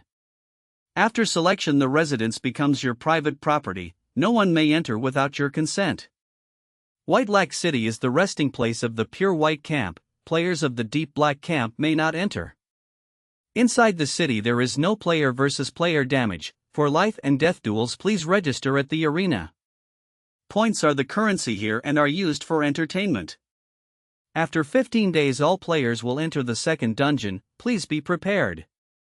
Have fun. The voice ended. She stared and cried out, wait, you have not given me the key. But the system did not answer. She turned and saw a young woman behind her. Sorry, I could not hold it in. The girl smiled. Apologetically, then explained warmly, rooms here do not need keys, just walk in, the system will recognize you. How do you know? She asked curiously. The girl pointed, there is a notice board at the entrance with instructions, it is written there. Oh, I see. Only then did she react. The girl tilted her head to size her up and asked, from your look you cleared the novice dungeon quite well, right? Clearly she was wearing gear. She smiled shyly, I was lucky and met kind people. In a strange place it was safer to seem harmless.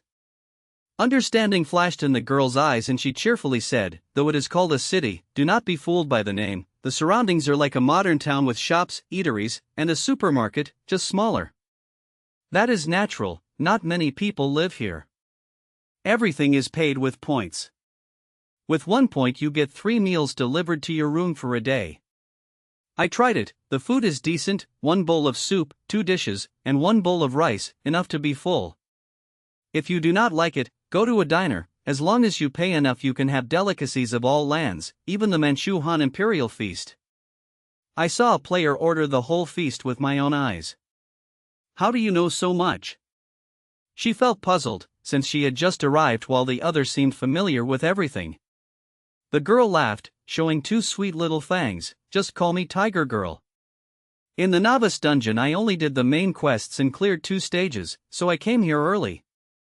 I had time to eat and to stroll around, so I learned a lot. Management here is fully automated. When you pay, just scan your watch. It is very convenient. Also, prices are very cheap. 1 point equals 100 yuan, spend a few points and you can eat very well. Got it, thank you. She thought how nice it was to meet a kind guide right away, and she walked off as she thought. Tiger Girl gaped as Van Nan disappeared, then grumbled after a long pause, "Humph, I spoke so much because you cleared well, yet you only say thank you. What use is thank you? Sending a few points as thanks would be much more practical." Of course Van Nan did not know she was being cursed at, because she was busy exploring. The first stop was the shop. By game logic she expected gear to be sold there, but she learned she was naive, for it only sold ordinary clothes, backpacks, and trinkets. She overheard a girl say, "The apartments only have a wooden bed and 2 sets of bedding, too few things, we have to buy more quilts and pillows." A young man patiently advised, "This is only a game, why buy? Wait a bit and we will go home, then you can buy whatever you want." After that she visited the arena. A wooden sign at the gate read, "Beginner training ground costs 3 points per hour, intermediate costs 4 points per hour, advanced costs 5 points per hour, you may enter after paying. For life and death duels please register 1 day in advance, after approval the system will notify time and place." Next she went to the auction house. Items for sale will be listed at the auction house. There are 2 modes, one is set a sale price for immediate purchase, the other is set a time and base price for bidding. With the first, once someone selects the item the trade completes at once. With the second, when time ends the highest bidder is charged and receives the item, and the payment is sent to the seller. To help players, the auction house does not take any commission. Chapter 11, The News. She shook her head and stepped into the canteen. The place was deserted with only a couple of cats wandering about. As soon as Van Nan found a seat, a middle-aged man walked over and greeted her. "Hello, you must have just left the newbie instance, right?" "Yes." Van Nan replied coolly while staying wary inside. She felt watched even though she had done nothing eye-catching. The middle-aged man ignored her chill and buttered her up, saying that after leaving that cursed instance people roamed by Lac City and ate. Someone as late as her was clearly a top player. Van Nan understood at once that each monster assault had a rest of about 10 to 15 minutes, and in the 4th wave to then it stalled for time, so she was likely the latest to reach by Lac. Thinking so, she was a bit speechless. She had planned to play the pig to eat the tiger, yet her background was exposed so soon. One could judge a player's strength just by when they exited the newbie instance. "Looking to cling to a thigh, you picked the wrong person," she said coldly, since she did not want any ties. "No way." The man protested that he did not even know how this damned game formed parties, and if they could not enter the same instance then clinging would become a joke. "Then why are you here?" Van Nan asked in puzzlement. Grinning and rubbing his hands, he admitted he loved beer and proposed that she pay 1 point for beer in exchange for a chat. "A chat?" Van Nan weighed the words. He smiled and said frankly that he was weak but entered the city early, so he knew a few things. "All right." Van Nan agreed. She tallied that main quest 1 gave 150 points, main quest 2 gave 150 points, and clearing gave 300 points. She now had 600 points, so felt assured, yet she saw no waiters anywhere. She wondered if it was self-service and how delivery worked, but she kept a calm face, ordered, and asked, "What will you have?" The man swallowed and said that 1 point of beer would do. 3 meals with 1 soup, 2 dishes and a bowl of rice cost 1 point, and a crate of 10 beers also cost 1 point, so the price was truly cheap. Van Nan paid by watch and waited to see the system deliver. The next moment a white light flashed and hot dishes filled the table. Greed flashed in the man's eyes. He popped a bottle and gulped several mouthfuls before burping in satisfaction. "Tell me something interesting." Van Nan ate while pricking up her ears. "There is plenty." Perked up by beer, he said to call him Lao Thursday and that he had met a real talent in the newbie instance. "Oh, not an online gaming master, I hope?" Van Nan thought, since the only corpse in her team had been such a master. No, he is a martial arts ace, some tournament champion, frighteningly strong. Lao Thursday chuckled. He said his luck was decent since the strongest teammate was righteous and led the other three, thus they cleared 2 waves smoothly, but by the third they had used up all one-time cards and there were still 5 or 6 elite monsters. They had no choice but to quit, at least no one died. Bang! Van Nan slapped the beer crate and said with an icy face, "You claim you were weak and returned early to know a lot, but coming back in the 3rd round of the 3rd assault is not early at all." Lao Thursday nearly bit his tongue. A misunderstanding. He grimaced and confessed that alcohol had ruined his plan. He wanted to sell tidbits for beer but exposed himself in a few lines and now feared offending a top player over 1 point. He set the bottle down and honestly continued that after returning he went straight to the canteen. It was packed with players and someone even offered a Manhunt banquet for free if people shared their newbie stories. He kept quiet to avoid exposure but eavesdropped plenty. Seeing her late arrival he figured she would care and tried to trade news for beer. He lamented that meat and fish had failed to lure him earlier, yet a single beer now bought him out and forced him to bear his true experience. It felt like dropping a rock on his own foot. Van Nan eased a little and withdrew her hand while asking in doubt, "You are stingy over a single point? You do not know." Lao Thursday grew agitated and said that the righteous guy claimed zeal for justice could get one killed and he did not want to die again for it, so he demanded that after the 2nd wave each of them transfer 100 points as pay. Since he commanded them, by the time they cleared the 2nd wave each had already killed 25 monsters and only needed a few more to finish the quest, plus main quest 2 was done, so each had 150 points. He forced immediate transfer or he would ignore them. And this cursed game even allowed transfers inside the instance. They had to obey. Normally a newbie clear yielded 300 points, yet he ended with only 200. Though he still did not know the use of points, he thought saving them was best. Later he heard that 1 point covered 3 meals at the dorm and regretted coming since 1 meal here equaled a whole day of food. Van Nan smiled wryly, "And you call that good luck?" Lao Thursday scratched his nose and said that staying alive already counted as good luck. Van Nan chuckled with clear insight. If one truly had strength, one could still finish main quest 1 by kill stealing and need not pay. Likely he and his mates were carried and had to obey the martial arts expert. Anyone who could hold out alone to the 3rd round was truly strong. "Not bad, go on," she urged flatly. Lao Thursday brightened, reached for the bottle, hesitated, set it down, and carefully asked whether he could take the beer after he finished. She said he could do as he pleased. Delighted, he continued, and she listened for a good while. In short, some people dug pits and sowed enmity while others cooperated to clear and kept decent ties afterward. The big and small tales were still less fun than his first-hand story. Just as she grew bored, he lowered his voice and said he would share his analysis and that if he was wrong she should treat it as entertainment. "Let us hear it." She nodded. "You can read a player's strength from what they wear." He flattered her first. "Like you, with a robe and a ring, you stand on the tip of the pyramid." Van Nan wondered if her overlord aura had leaked long ago without her noticing. A bit lower are those lucky enough to pick up 1 piece of gear and 1 or 2 items. He went on that at the start everyone had 1 weapon, 1 skill and 1 card. If later you meet someone with 2 skills plus gear, then do not provoke them. And at the bottom are people like me who grabbed only 1 item or nothing. Van Nan raised a brow in mild surprise. The man did have a good eye. Elite monsters surely dropped loot and bosses dropped as many as 3 fine items, while trash drops were similar, so judging strength by gear and skills was fairly sound. "Tell me, does Bilac City truly have no shop selling skills or gear?" She asked the point she cared about most. Seeing he could not offer more, she waved her hand. "All right, I know enough, you may go." Overjoyed, Lao Thursday stored the beer in his personal inventory and dashed away. So daily items can also be stored in the personal inventory, not bad. Van Nan murmured and kept eating. Chapter 12, Training. She could step straight into room 601 without a key, just as Tiger Girl had said, and the moment she entered, Van Nan surveyed the place. The room was about 10 square meters with a bed, a desk, a kitchenette, and a bathroom. So it is not a 2-bedroom 1 living room flat but a single studio. Van Nan felt a little disappointed, yet the wave of fatigue rose fast and she stopped caring about anything else. After a warm bath, a change of clean clothes, and a sleepy flop onto the bed, she soon fell asleep. The next day, with the sun already high, she woke slowly.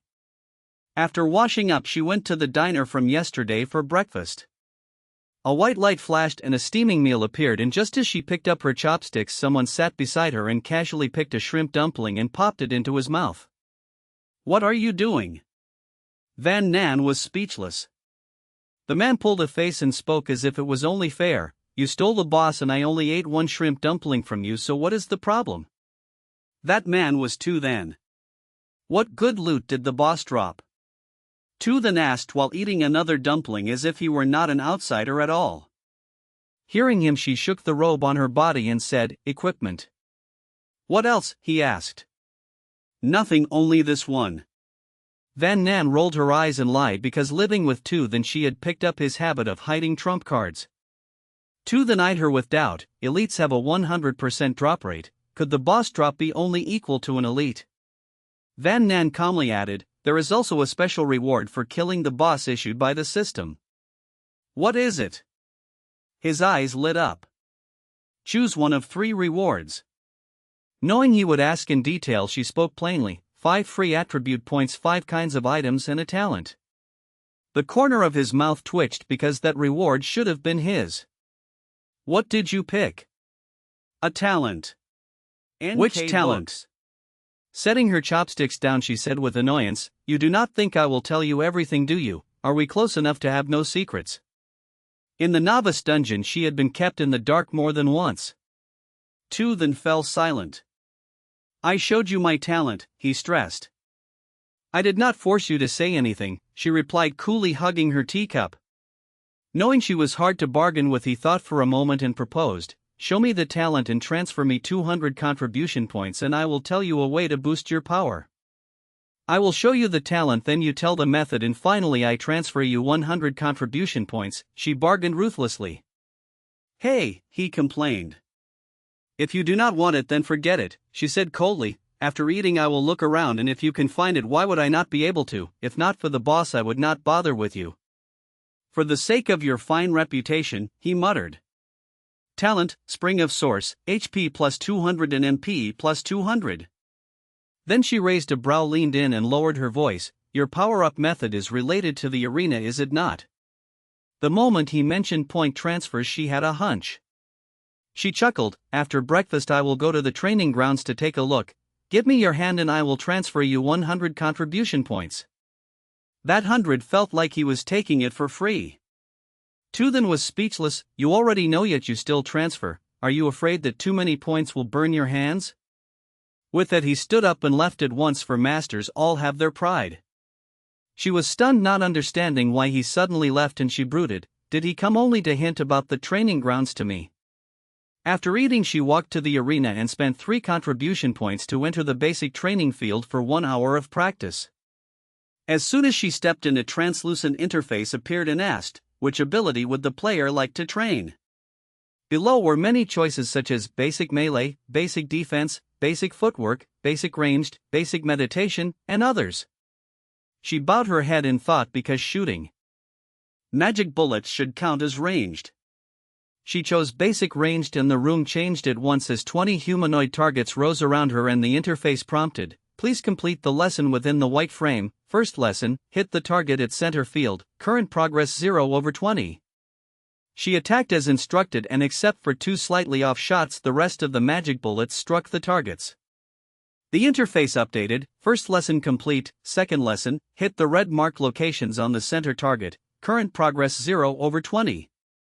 In an instant 20 targets were painted red on the head, the neck, or the joints, and she faintly realized the training ground was meant to build real combat ability. She steadied herself and aimed with care, but the red spots were too small, so she needed more than 40 attempts to finish the second lesson. The interface changed again. Second lesson complete. Third lesson, the player has 25 attacks to hit the red spots on the center target, current progress 0/20. She tried twice, yet still needed about 40 shots to pass, so she could not help asking, "May I switch to another curriculum first?" On hearing that, the interface restored the original menu, and this time she picked basic footwork, and the scene shifted again with the targets vanishing and 10 arrow towers appearing. She found the first lesson very simple because when an arrow neared she only had to step sideways to dodge. The first lesson ended quickly and the prompt followed. Second lesson, the towers will attack in sequence. Please evade successfully. Current progress 0/10. Luckily the second lesson was not too hard and after 4 or 5 tries she managed it. The interface then announced, third lesson, 10 arrow towers attack at the same time. Please evade 3 consecutive waves. The player has 10 HP and being hit once reduces 1 point. Current progress 0/3. Cold sweat broke out at once and she cried, "Wait, I want to change the curriculum." Then she hurriedly selected Basic Meditation. First the interface showed an introduction. Meditation helps the player recover MP faster. Please complete the lesson within the white frame. First lesson, counting breath. Breathe to the count for 100 times. Even counts inhale and odd counts exhale. Current progress 0/100. She sat cross-legged and followed the instructions. Second lesson, counting breath 1000 times. Current progress 0/1000. She obediently complied. She was speechless.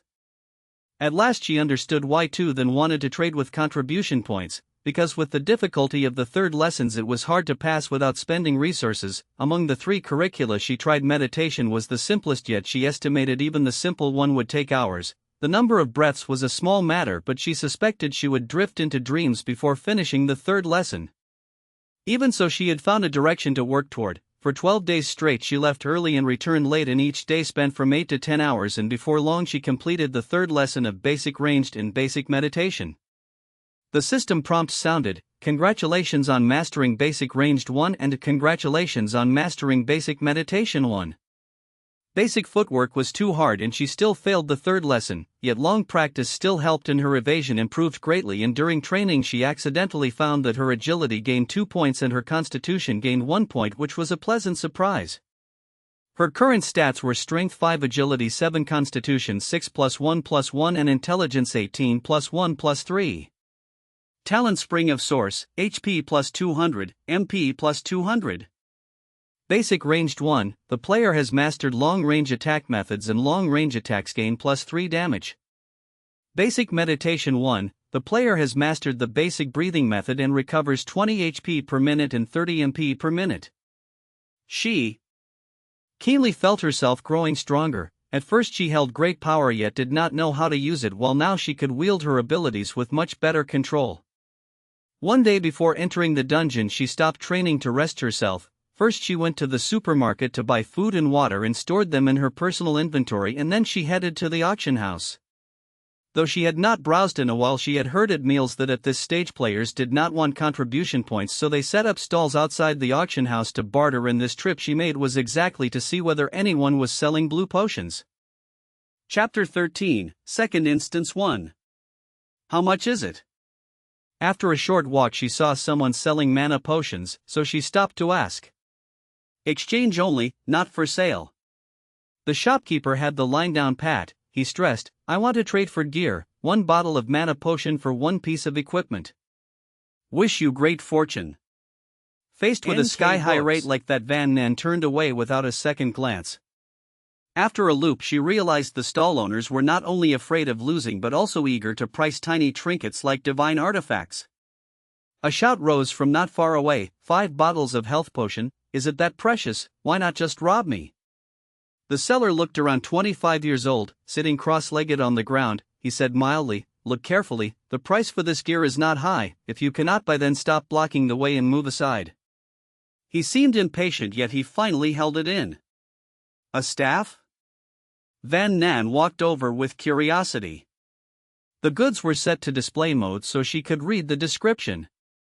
Ice staff, base damage from 5 to 7, every 2 seconds it fires an ice projectile at enemies. The projectile deals from 5 to 7 points based on the staff's base damage plus intelligence and also slows the target for 1 second. Van Nan gasped in praise. What a fine item, high damage, short firing interval, built-in slow, and most of all it fits her perfectly.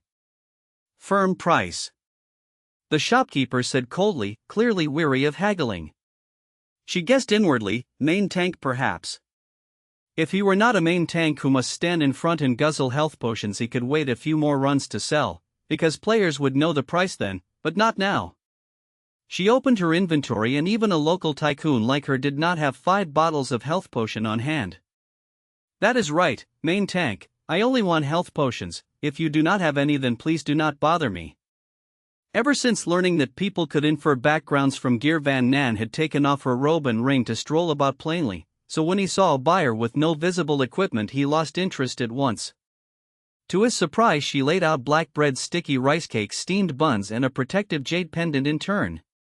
The shopkeeper was stunned and delight flashed in his eyes. This was the most well-funded buyer he had met for the ice staff. Yet when she reached the jade, she paused and said evenly, I only have 3 bottles of health potion and 1 defensive trinket. If you truly want to trade, I am your best partner. He lowered his head in silence with a struggling look. He knew selling the ice staff now meant a loss. At present players could not bid high, the price and the value did not match, but if he waited until the next run, could he even make it there? If the tank cannot hold monsters, the party becomes a ripe field ready for harvest. In the newbie instance, the whole team nearly wiped. He did not want to relive that danger. Survival matters most. Besides, an ice staff is a mage weapon and useless to a tank. I will sell to you, but add a little more. He still tried to salvage something.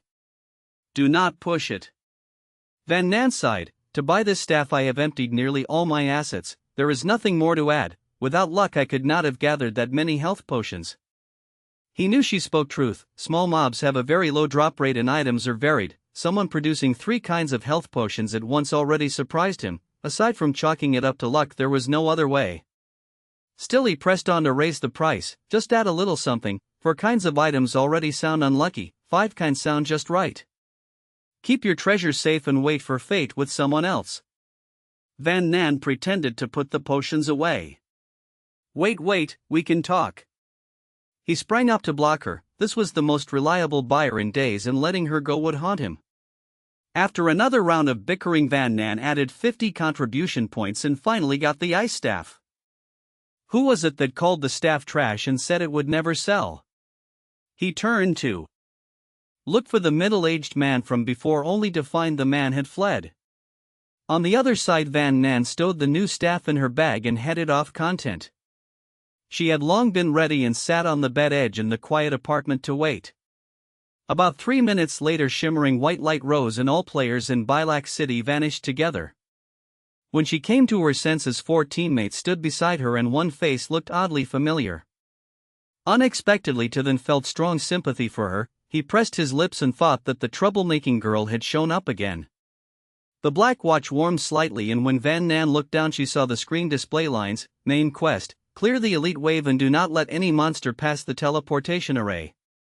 Upon completion, each player will receive 200 contribution points. The instance has 3 waves divided into normal, elite, and boss.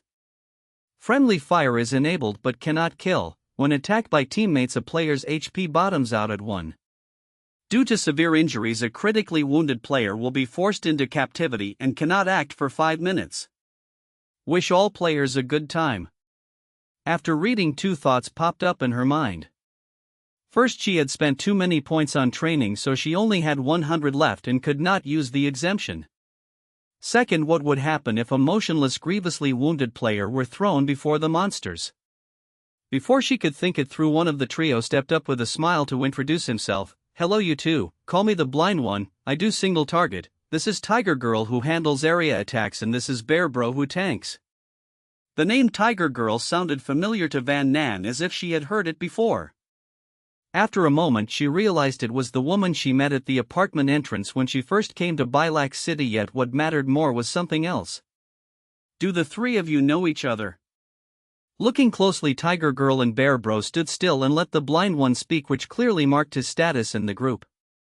The Blind One grinned smugly without hiding it. Correct, we were a party in the newbie instance. To then raised a brow and asked with interest, your eyes are fine, so why call yourself the Blind One? A name is just to handle. He did not care. I meant to be Blind Bear, but we already had a Bear Bro, so to avoid duplication I switched to the Blind One. Van Nan had no time to sneer at his casual name, and she could not help asking, how can a team of 3 enter the same instance together? The Blind One acted as if he had not heard and steered away with a smile. Your turn to introduce yourselves. To then had planned to say he was a priest, yet since Van Nan knew the truth and stood right there, he told it straight, main tank. When it was Van Nan's turn, she smiled, I am support and I can add a shield to allies. To then fell silent. He started to wonder why both he and Van Nan masked their gear to pose as newbies, yet his face was not as thick as hers. He should have said he was a priest instead of blurting out the truth. The blind one's eyes lit up and he pressed on, how many HP does the shield give and how long does it last? 40 HP for 5 seconds. Van Nan answered obediently, then added with a blush, I only know this one skill, so I probably cannot help much.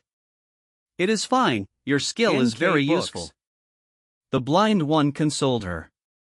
Just then Tiger Girl spoke, I remember now, I met her before. She told me that in the newbie instance you must meet good people to clear smoothly. In order to cover things up, someone had even rolled out a welcome mat in advance. To Van's expression grew colder. When Tiger Girl began speaking, Van Nan panicked for a moment yet relaxed once she heard the testimony. The blind one's smile deepened, pure support players have weak offense which makes them easy to control. I declare that the normal wave monsters are all ours. He drew a deep breath and shouted. Van Nan was stunned, the monsters had not even spawned and he already claimed them all. To then was speechless. He had always dug pits for others and being pushed around like this was a rare experience. Author's note, if a party has only one tank, that person is naturally the main tank, and if there are 2 or more tanks, the strongest is called the main tank. At the first meeting, Tiger Girl did not notice that the things on Van Nan's body were gear. Chapter 14, Second Dungeon, Part 2. He flipped his attitude in a blink, as if he owned a face-changing trick. Van Nan understood at once and saw why he kept asking about her and to Then's classes and skills. He meant to pick countermeasures for non-party players by reading the situation. To then grumbled, are 2 tanks not better? If one cannot hold, swap the other in. With only 1 tank, are you sure he can stand it? To then raised a hand to signal he got it. He eased back and sneered inside, foolish, the wolf is already in the house and no one notices. Over there, Ho Nu chatted idly with Van Nan inside, if you also had a healing skill, that would be perfect. Van Nan cursed inwardly that they liked a priest and never said, the one who could heal was driven out and is now doing nothing. Ho Nu did not know her thoughts and went on, your luck is decent. Our team is famous for fairness, as long as you contribute in battle you will share items, skills, and even gear. Van Nan asked in surprise, really? She thought that drops go straight into each player's bag. How will they share with her? Does the leader pay from his pocket? Ho Nu said, after every fight, all loot is handed to Blind Man and then redistributed after unifying it. She spoke proudly, that way a warrior will not hold a mage's gear and a mage will not keep an archer's skill, messy allocation will not happen. Van Nan cursed inwardly again that members could hide drops, but she did not ask aloud and instead feigned delight as if the team welfare moved her. Ho Nu studied her for a while and then hesitated, last time you did not wear this outfit, right?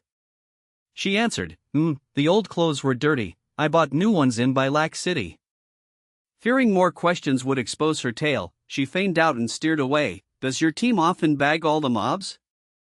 As expected, Ho Nu shifted focus and advised, understand this is a game where people can revive, all players snatch limited resources. Those who adapt earn the right to survive, the law of the jungle rules here. To keep our team alive we must sacrifice others' interests. Normal stages are the best path to get items, so we must hold them firmly. Van Nan nodded along, you are right. In truth she disagreed, normal mobs have poor drop rates so she is lazy to farm, elite mobs with a full drop rate interest her more. Ho Nu smiled faintly and said with meaning, our team happens to lack a support now, if you perform well, Blind Man may accept you. Van Nan thumped her chest and vowed to work hard and never betray the group's expectations. Ho Nu patted her shoulder and left satisfied. To then propped his chin and watched the play, sometimes chuckling. Hung Sie could not help but glance over and asked, did that guy get overstimulated and go mad? No entry on normal stages means no gains at all, and he still laughs. Blind Man said calmly, ignore him and do our job. Whatever he does will not affect us. Hung Hung Xie calmed down. Got it. Hung Xie nodded. Blind Man warned, in this run friendly fire as possible, Honu, when casting mind the spacing and keep as far from Hung Xie as you can. Understood. Honu answered seriously. Blind Man called, support. Here. Van Nan's morale rose, yet she muttered that it felt like being lectured by a company boss. Blind Man said, focus on Hung Xie, if it looks bad give him a shield at once.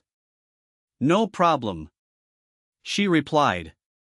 Blind Man wrapped up, we have no arrow tower support this time, stay alert every second and give your all. Right then the game began and wild wolves spawned. The trio reacted fast and took positions. Hung Xie gripped an axe at the front while Blind Man and Honu stood together behind him. Van Nan rubbed her chin in puzzlement and murmured, when the tank fails, will Blind Man and Honu both step up to kite? That is crazy. A black tide of wolves rushed at Hung Xie. Honu swung her staff and a toxic cloud spread across the route they must pass. The pack took damage as they crossed without exception. Next, Blind Man twirled his staff and fired a fist-sized fireball and a magic bolt, striking the fastest wolf. Van Nan seemed to smell a faint char in the air. The wolf still did not fall and kept charging. As it was about to pounce, a transparent shield wrapped Hung Xie and ate the bite. He was unscathed. The timing was so exact that Blind Man glanced at Van Nan, yet the next second she flailed her wooden staff and a magic bolt drifted lazily across the pack and vanished at the horizon. Blind Man frowned and ordered, support, focus on shielding, ignore the rest. He feared a stray bolt hitting Hung Xie would be trouble. To then muttered, nice acting. That person's intellect stat is too high. If her bolt hit a mob the others would notice her damage is abnormal. Now that she misses on purpose and is forced to keep shielding, they of course see nothing odd. The fight was tight and sparing a few seconds for Van Nan was already hard. Blind Man put his focus back on the wolves. Honu aimed and cast a toxic cloud right before Hung Xie. It ringed the pack without scratching him. Blind Man alternated fireballs and bolts and quickly cleaned up the low health ones, while Hung Xie swung his axe to damage and shoved them back into the poison. Whenever the poison began to thin, Honu refreshed a new cloud at once. The four split rolls cleanly, worked in sync, and the wolves thinned fast. When the pack dropped from 20 to 5, a flapping sound burst overhead. Blind Man looked up and his face sank. 20 bats were rushing the portal at great speed. There is no main tank in the sky, so they flew freely without hindrance. Blind Man shouted, focus fire on the wolves, faster. Beside him, Tilin could not keep spectating. He rose, the main quest failing is no joke and all players in the dungeon would suffer. His account does not even have 200 merit points to buy a life. He cursed under his breath, bats are that fast and you still tunnel on wolves, what is wrong with you?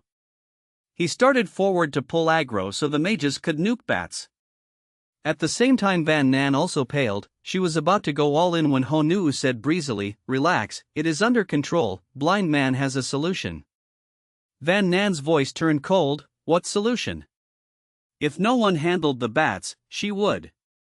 Her life is precious and she has no mood for thrill-seeking with this group. Sniping the bats just seconds before they hit the portal is exciting, but only fools do that, sane people would not.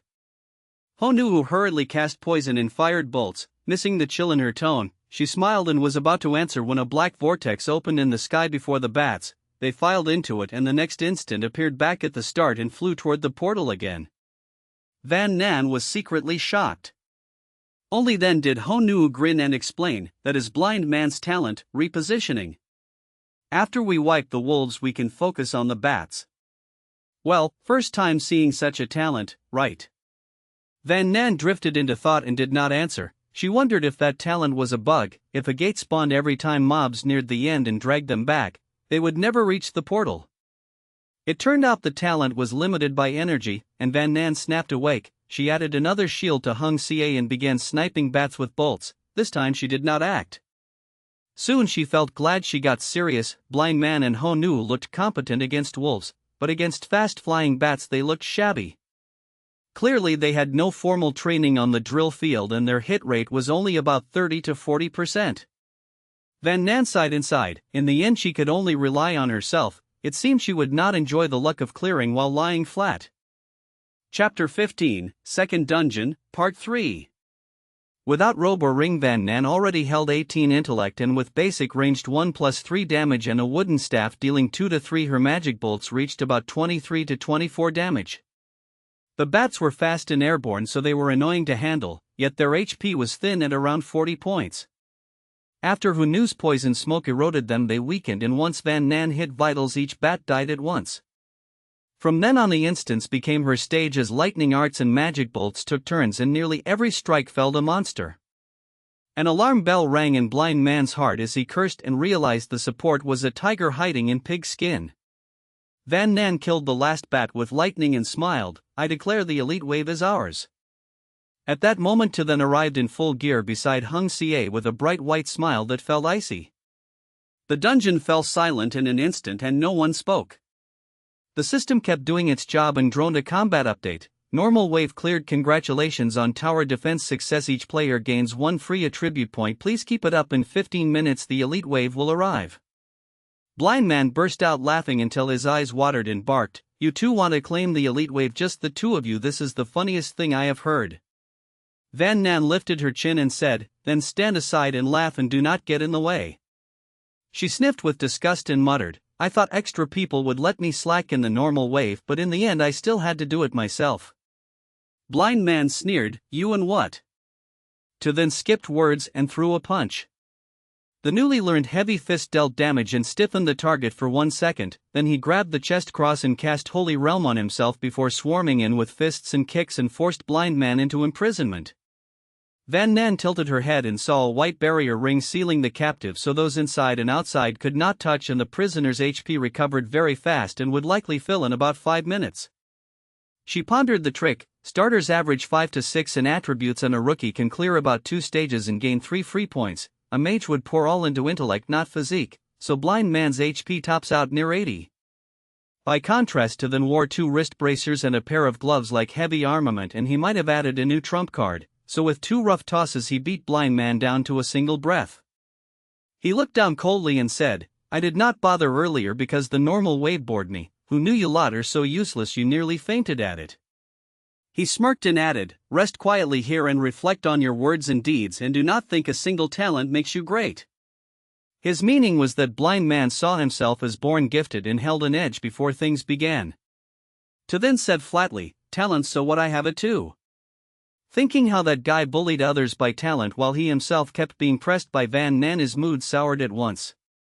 Blind Man felt like falling into an ice pit when he weighed the cost of failure.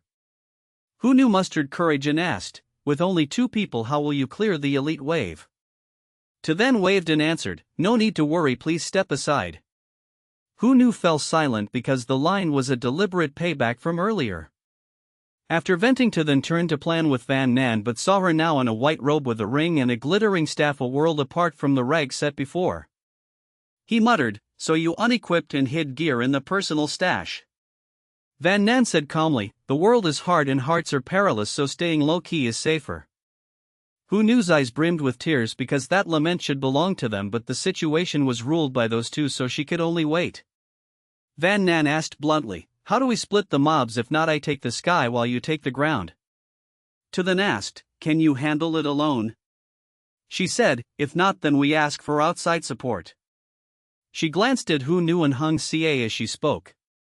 Then grumbled, "Can you not give me firm confidence so I can relax?" She replied, "I think it is doable, but I will not promise anything, and you do want support, right?" He answered at once, "Of course I do." He knew a tank is a meatbag with low attack, and without support he would fight until the end of time. He paused, then smiled fiercely, "Honestly, I want Hung Xie and Hunu to join and share some spoils after, and you just spare time to add me a shield." Van Nan eyed him, "You that kind?" In her view, he eats from his bowl while eyeing the pot and even craves others' bowls. Then analyzed, "From what I saw, Blind Man rules the team, except when rushing the bats and leaving 2 weak wolves for Hung Xie. He killed the rest himself, so the drops are under his control. But if he is imprisoned and both Hung Xie and Hunu each get 1 elite drop, what happens then?" NK Books. Van Nan followed. His leader prestige collapses because a gifted player was trampled by 2 nobodies. Then nodded, "Exactly that." She shrugged, boring, ground prey is yours, play as you like, just do not grab food in my airspace. To then agreed. Van Nan still warned, have fun but do not capsize the boat. She remembered too well that he once nearly caused an accident. To then snapped, wordy. He believed that aside from Van Nan he had never suffered a loss. Looking at him, she recalled the phrase no zua no Dianet slang meaning you reap what you sow, then she decided it was none of her business and she would just watch the show. After the plan, To then informed Hung Sia, and Who Knew, hearing they would join. Who Knew was surprised and looked at Hung Sia and said, let me ask Blind Man first. To then curled his lip, he is badly hurt, what opinion can he have? Yet Hung Sia rolled his eyes as if plotting something else. Van Nan stated coolly, do not touch the bat swarm, if anyone acts it I will be rude. Who Knew was struck dumb and felt vexed and wondered how she had mistaken a lion with sharp fangs for a meek lamb and decided the other side was simply too good at disguise. Who Knew went to consult Blind Man and Hung Sia tried to stop her but failed and only sighed. He thought she was foolish for not seeing that Blind Man wanted a beady in hands, not a stronger team. One must know his talent is real but other abilities are average, and if a strong player joins to lift the team he will expel them to keep his dictatorship. A team like that has no future, and Hung Sia had long wanted to leave but stayed only for lack of a better choice. Chapter 16, The Second Dungeon, Part 4. After talking for a while, the blind man suddenly realized he still did not know the other side's names.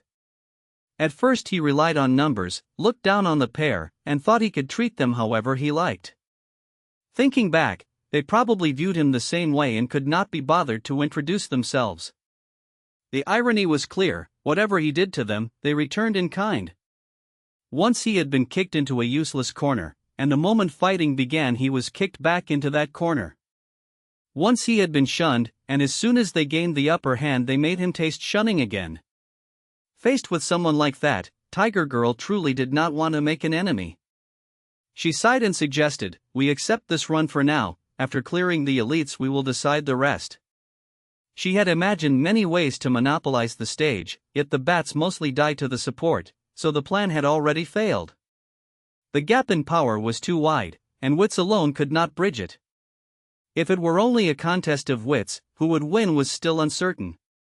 The blind man's face darkened and he suddenly shouted, didn't you say you met the support before? You said she cleared only by luck. Tiger Girl. Looking back, she now knew the woman had hidden the truth on their first meeting and misled her on purpose. But how could Tiger Girl tell truth from lies then? She even took the robe as a special dress and never guessed it was gear. Besides, she had never seen real gear before, so how could she recognize it? Tiger Girl wanted to explain, yet the blind man only cursed louder, dumping all blame onto her.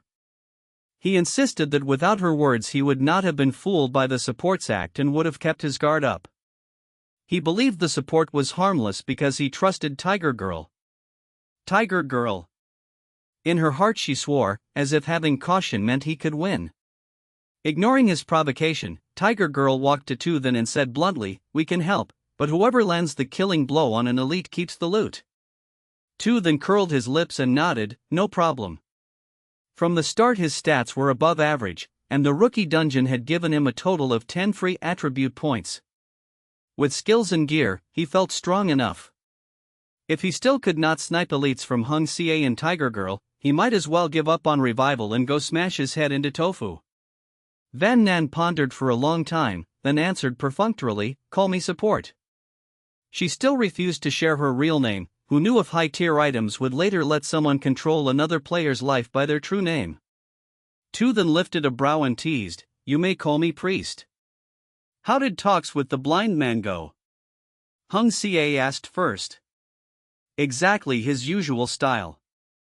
In truth, Hung Sia had been fed up with him for a long time. If that's how he wants it, we go our separate ways later. Tiger Girl was a bit annoyed, he treats us as underlings, we treat him as a golden thigh, it is mutual exploitation. Aside from talent, what can he flaunt? Give him a little respect and he imagines he is the center. In the rookie dungeon he only carried us through 2 stages, his true strength is average. After finishing the rookie dungeon, Hung Sia had asked around the diner about others' progress. Compared to their own run, he found some teams with talents were no better, and everything was tightly controlled with little freedom. He thought a moment and asked, what did the other two say? Compete for elites by skill, and do not touch anything in the sky. Lowering her voice, Tiger Girl added, I guess they are a couple. When I asked how to address them, they gave matching names. The girl said to call her support, and the man instantly said to call him priest. Quick as lightning, the classic call and response.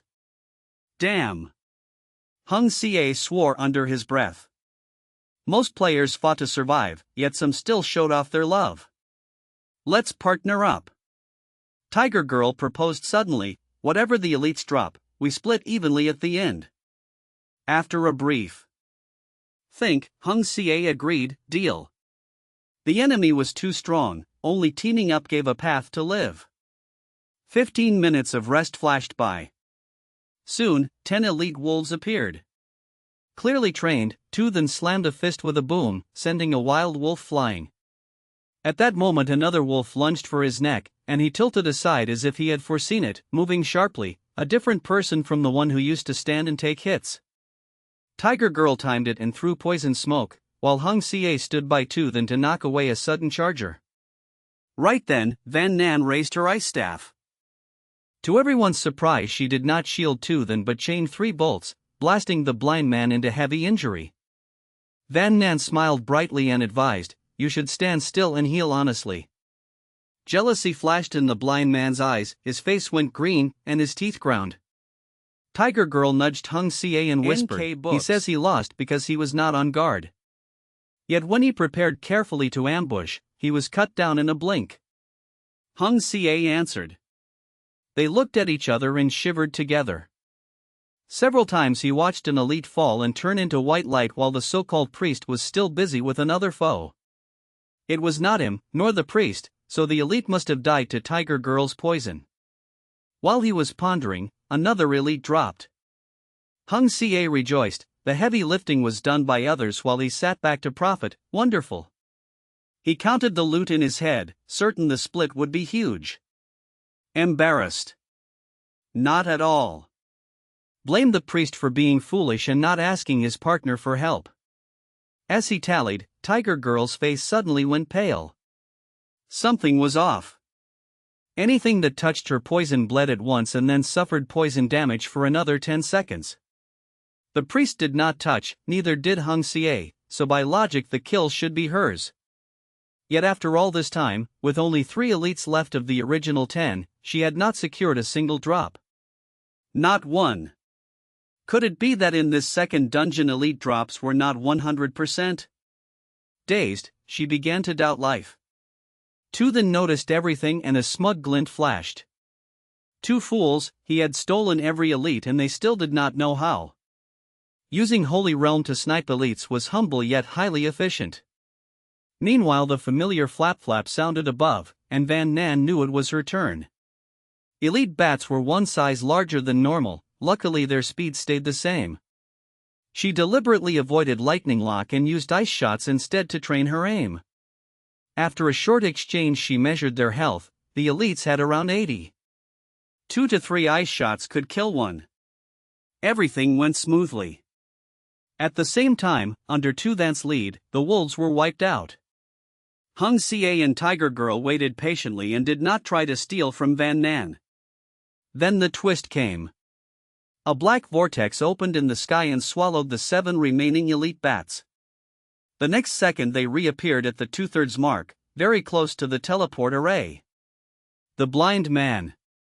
His 5 minutes of forced imprisonment had ended. Dare to slight me, and I will never forgive. You look down on me, so let's die together.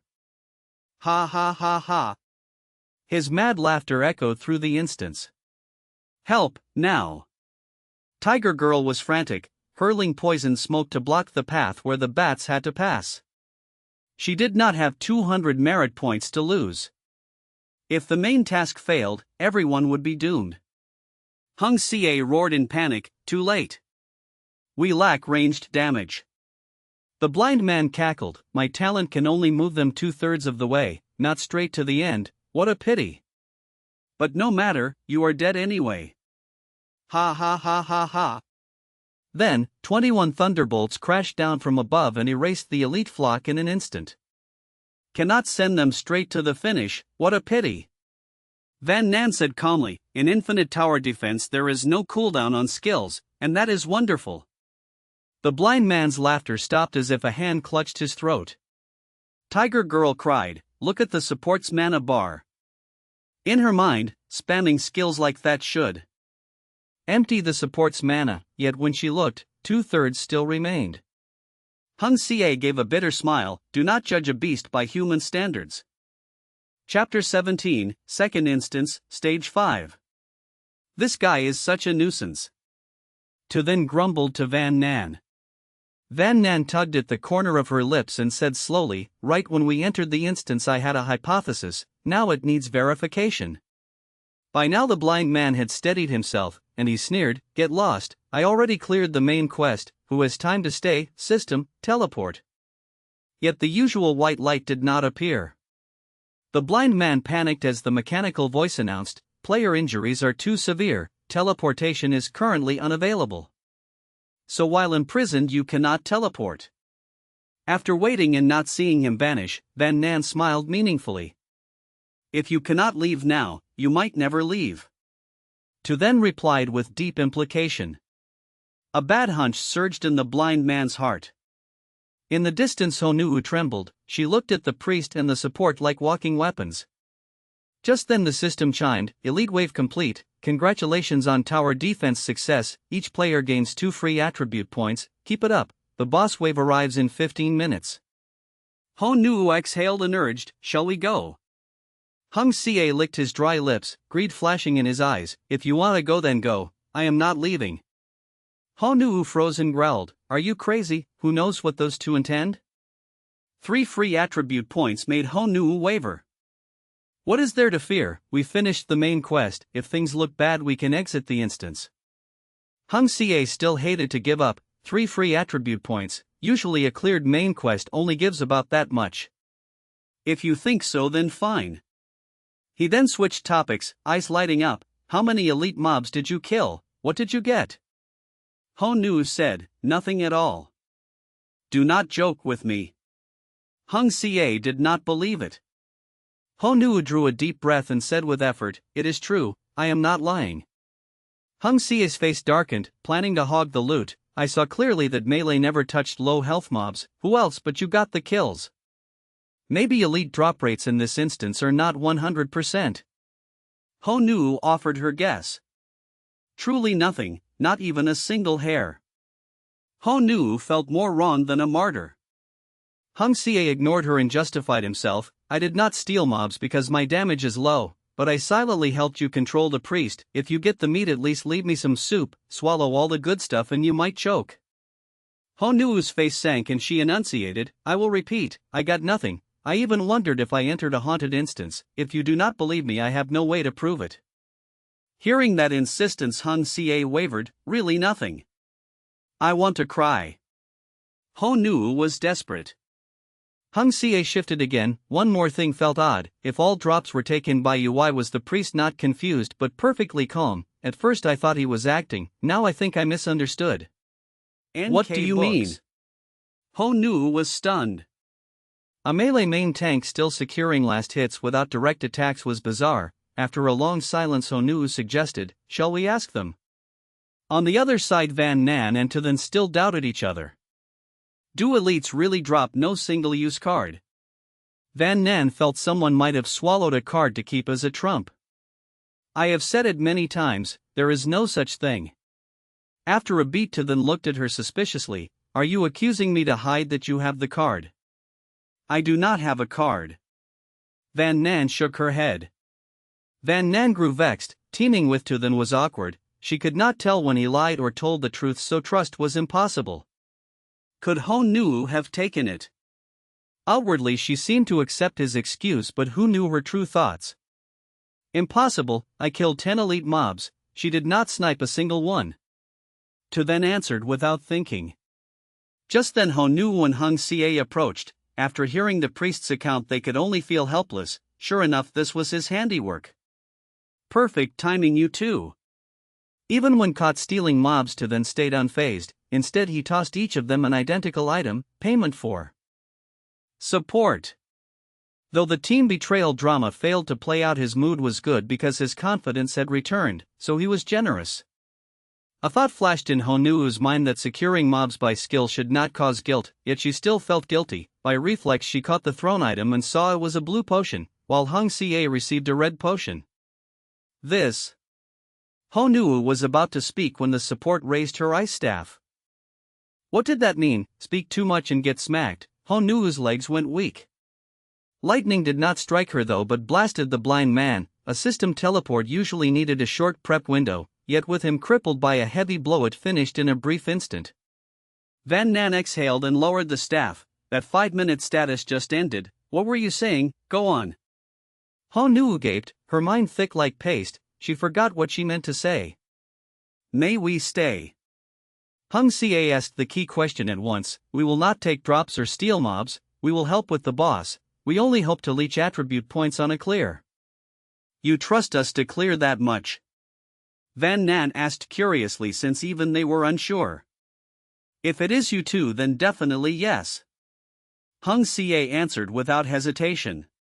To then's face turned as dark as a pot bottom. We can carry you and Honuu, each transfers 100 contribution points up front, no guarantee of a clear. Hung Xie froze. Saying you will not steal mobs now is useless. Once the boss's low greed blinds people and anything can happen. As he spoke to then slanted a look at someone. Van Nan muttered inwardly that she truly had no plan to snipe, but that black-faced fellow left her no choice. Deal. Biting his lip, Hung Xie agreed. Back in town, just spend frugally, missing a few points is no big deal. It was unclear whether he comforted Honuu or himself.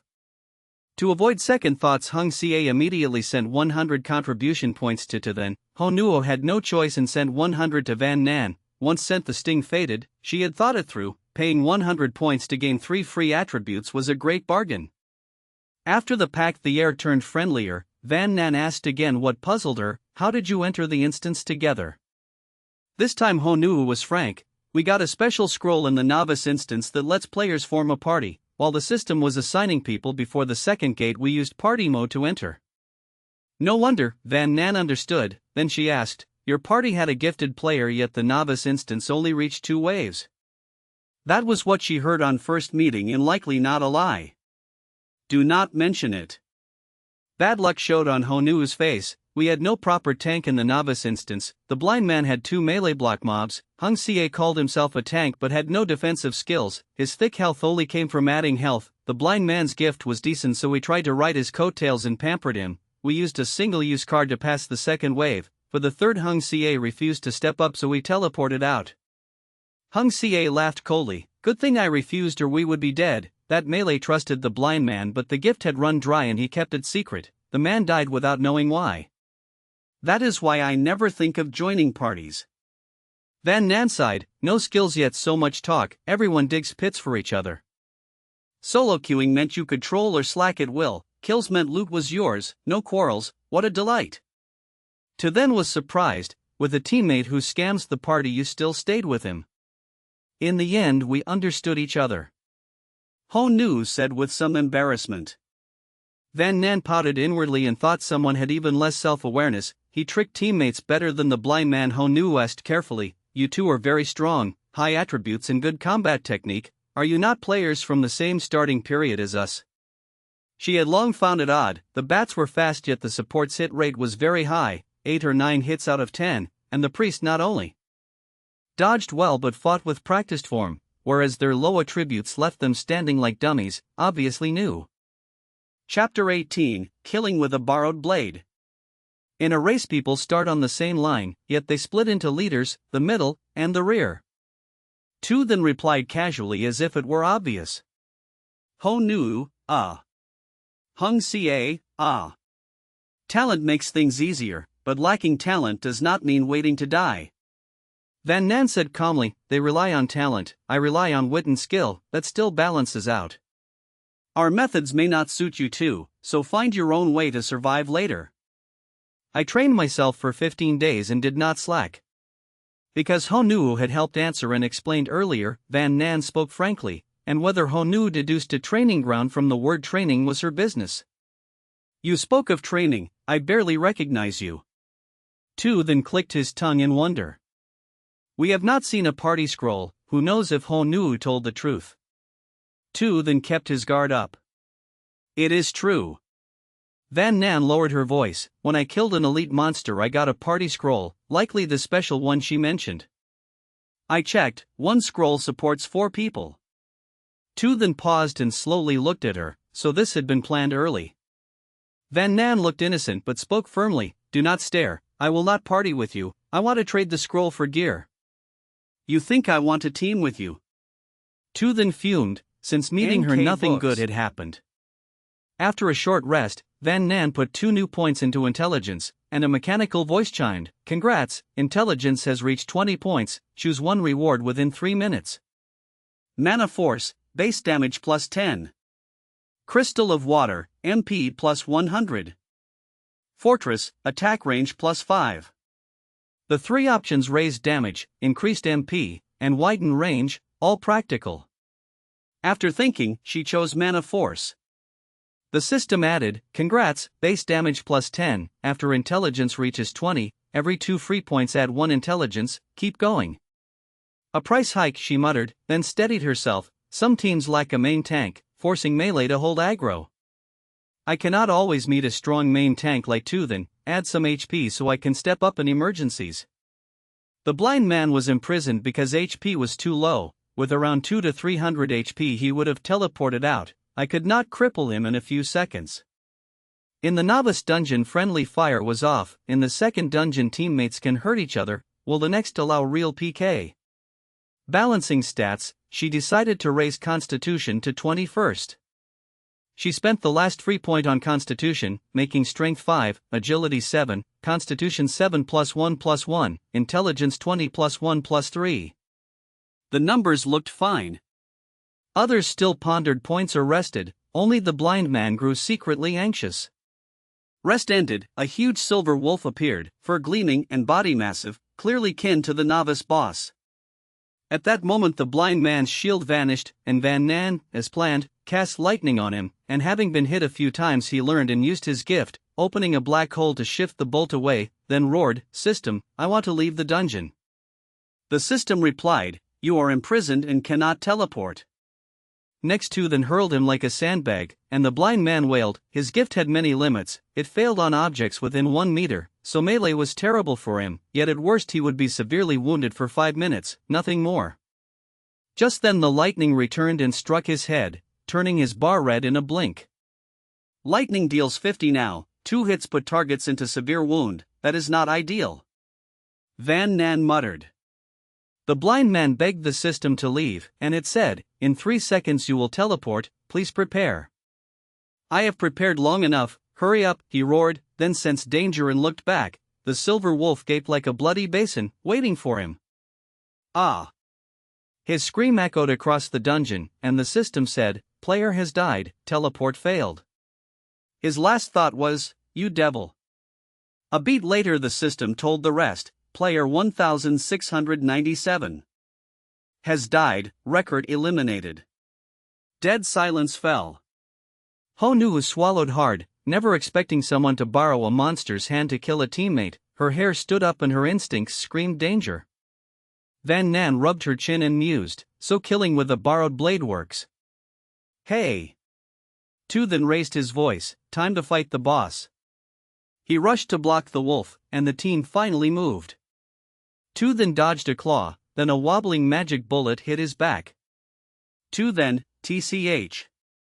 Sorry, my hand shook. Honu breathed deep to steady herself. Ice front and dodge, the wolf is about to bite you. Van Nan shouted and cast another shield on him. The wolf lunged close, Tu then gripped its neck, and they grappled in a heap. Honu panicked, poison smoke was risky now, and a magic bullet might hit an ally. Hung Ca also froze, one axe swing almost hit the tank, scaring him into pulling back. Luckily Van Nan commanded, Honu, cast poison smoke when they separate. Hung Ca, hold your strike, when the tank is low and retreats you take over. She spoke while her hands kept working, shields and lightning alternating, staff dancing. Honu then noticed that without her and Hung Xie helping, the field stabilized quickly. MP poured out like water, and the wolf's HP fell fast. MP is running low. Van Nan yelled. My HP and MP are also low. Tu then yelled back. Fall back to rest, let Hung Xie step in, she decided. Tu then punched the wolf away, rolled to safety. Honu timed poison smoke. Hung Xie rushed in, the wolf roared and slammed a huge claw on him, his face turned ashen, boss damage was too high, one swipe made his bar yellow, one more would end him, scared, he fled. Van Nan, seriously. She had not yet shielded him and the tank had bolted. She looked around, Tu then was low and near death. Honu's face was tense as she edged back. Hung Xie quailed with fear. Van Nan sighed, she can only rely on herself, and she strode up to be the sandbag. Hung Xie gaped, he had never seen a mage so brave. Honu stared blankly, wanting to advise her not to trade life for points, but she swallowed the words, for it was not her place. The wolf tail whipped her by accident, a lash of pain made her bare her teeth, and she shouted, drink red potion now, I cannot last long. Drinking, hold on a bit longer. Tu then said, without any chivalrous softness. Van Nan snapped, you think this is a comic, a cheer, and I burst a small cosmos, hurry. Chapter 19, Second Instance, Part 7. He calculated while silently praying that support could hold on a little longer. 10 seconds passed and support still endured stoutly. Another 20 seconds went by and she remained spirited. After 30 more seconds her HP still stayed at 1/4. At last support could not take it and shouted, I told you to hurry, do you think you are about to give birth, switch with me now. With that she ignored whether to then would move and dashed straight to the safe zone to get out of the boss's path. She had reasons, first the silver wolf was already low on health and once she recovered a bit of MP she could surely finish the boss, second the boss hurt too much and it hurt even more than the minor surgery she once had so she truly could not endure, thus how much health she had was no longer the most important thing. Honu nudged Hung Xie and asked curiously, what does it feel like to be a tank whose HP is lower than a mage and who blocks worse than a mage? Honu was speechless and drooped at once, the words from Hung Xie had already made her taste it. Hung Xie glanced around and lowered his voice, the boss is very low, why don't you try to steal it? In an online game ignoring a low boss is not a thing. Books. Honu kept a straight face, after stealing the boss the one who draws aggro will not be you. She truly did not want to test what it felt like to be chased by 2 enormous humanoid weapons. Fortune favors risk. Hung Xie preached and urged her hard. Honu sneered, if you wanna go then go, I will not stop you. She stayed perfectly still and very honest. Hung Xie was about to speak when a bolt of lightning struck and stunned him. Guilty he looked toward support thinking his little scheme was discovered, yet the next moment Honu was also heavily zapped and a gentle voice from support drifted over, I will not harm you too, but to avoid unpleasantness please stand there obediently and wait to receive your clearance attribute points. To then dodge the silver wolf's attacks while praising, I really like your style of trusting no one. By not gambling on human nature and simply imprisoning them, whatever Honu or Hung Xie thought could only be snuffed out. Van Nan was not happy at all and even a bit exasperated, don't you still have MP, why not heal yourself more? To then mumbled without replying and still did not heal. Van Nan exploded, I am out of MP and I do not intend to steal the boss, hurry up and finish it. She never wanted to rush up and be target practice again. To then reminded himself that last time blind confidence had let Van Nan snipe the boss. Seeing him keep quiet Van Nan stopped talking and focused on firing ice shots, and they worked great because each hit made the silver wolf visibly pause. When he turned back he found that Van Nan had long stowed her ice staff and run far away, her MP had recovered a little but she had no intention of casting lightning. Seeing to then look at her she pouted, I told you already I do not want to steal the boss. To then fell silent, it seemed he had been petty for nothing, but he quickly changed his tone, killing the boss drops 3 items. Then it is just 3. Van Nan grumbled and saw nothing wrong. Then someone fell silent, she had long forgotten what lies she had told. What a shocking joy! To then ground his teeth knowing Van Nan had learned his style, it was both shock and delight. At that moment a mechanical voice announced, "Boss stage complete, congratulations on successfully holding the tower, each player is rewarded 3 free attribute points, for clearing the instance each player receives 1 extra free attribute point and 200 contribution points, please leave the instance within 15 minutes or you will be teleported out." Honu and Hung Xie looked at each other with delight. They never imagined that after clearing they would also get attribute points and contributions. Thinking back, the 100 points submitted at first were not much at all. "Alright, disperse." Van Nan ached all over and urgently wanted to return to Bok Lak to rest. She finished speaking and teleported away and then followed close behind. Honu wanted to cozy up to the experts, but in the blink of an eye they were gone. "If you hug a thigh, then hug one like that." Hung Xie swung his leg proudly and sighed, "Compared to them, blind man is nothing at all. If only we could follow them around." Honu knew it was impossible yet still could not help daydreaming. Van Nan thought she would return to the boundless white mist for settlement, but opened her eyes to find herself in her apartment, and a mechanical voice said, "Before the second instance the pure white camp had 5,768 players and the deep black camp had 5,790 players. Now the pure white camp has 4,021 players and the deep black camp has 4,003 players. Please keep striving. Is the survival rate 70%? Back in her room, Van Nan felt a headache and yawned, then she took a warm bath and fell into a sweet sleep. In the second instance Honu almost won by doing nothing, and after teleporting back to Bok Lak she still had energy to spare. The main quest rewarded 200 contribution points and clearing gave another 200 while 100 had been submitted, so she now had 300 contribution points left. With money in her pocket her confidence soared and she planned to eat a good meal at the diner. Yet when she arrived people were rushing out. She grabbed someone to ask and he fumed as if blocked from picking up money. "The training grounds can teach real combat skills, do not block me, I must go seize a slot." He said that and ran off anxiously.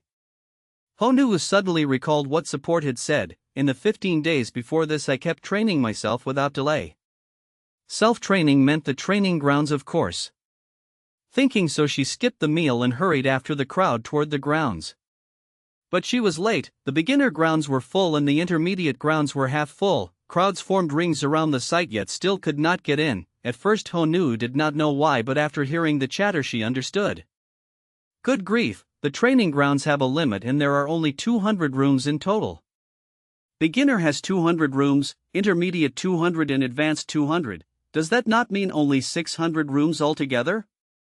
Are you dumb? Aside from pricey intermediate and advanced rooms, if you skip levels without doing beginner you will just crawl out. You think everyone else is a fool. People already tried the intermediate grounds and what happened? They could not handle the intensity at all. The pure white camp has 4,021 players and beginner only has 200 rooms. How could that ever be enough? Too many monks and too little porridge. If you grab one you profit. Someone else complained. Which jerk leaked the training grounds info? Is that not digging a pit for others? During the last break between instances I came every day and there were so many rooms that usage was under 30%, unlike now where you cannot squeeze in no matter what. A nearby person added, "It was a young girl who said it in the diner. She looked about 20 and seemed to be a student." Then he grumbled again, "Why did she not tell fewer people? With everyone rushing here how are we supposed to get rooms?" Lacking consideration. Someone cursed loudly, "I finally found a way to improve and she messed it up." Others were unhappy, "You ought to hog it alone, we are in the same camp and you refuse to share news about the training grounds." A man in front rolled his eyes and snapped, "Why not share your items and gear with everyone too? Serve the people wholeheartedly. Can't get in and you blame me." Trading insults, the two almost fought. Luckily the city of Bok Lak disables player damage, so feeling it would be embarrassing they split apart. Honu took a lap and found the crowd roughly split into 3 factions. The second faction were the many clueless folks who were grateful to the person who shared the training grounds news with everyone and felt she was kind. The third faction agreed that publicizing it deserved praise yet thought it would be better to tell fewer people, for example tell them but not others. Most players judge good or bad by their own interests. Thus those who benefit praise the girl as kind while those who lose out say she is foolish and harmful and nothing good at all. Chapter 20, Crowded. The next early morning, Van Nan left the apartment with a bright demeanor, planning to stop by a rice shop for breakfast and then go to the training ground for a bit of practice. Before entering a dungeon, she still had 100 merit points. The main quest rewarded 200 points, Honyo transferred 100 points, and the completion reward was 200 points, so in total she had about 600 merit points, which could be considered fairly well off. As she stepped into the rice shop, she heard a sigh nearby, "These beasts, did they not sleep last night? I woke up early to claim a training room but still could not get one. Is that all?" The person opposite replied miserably, "I crawled up at midnight and ran to the training ground, and outside there were unexpectedly more than 10 people thinking the same as me. After waiting 3 hours only 4 people came out. We could not compete with them, so we had to return to the rice shop to sit for a while."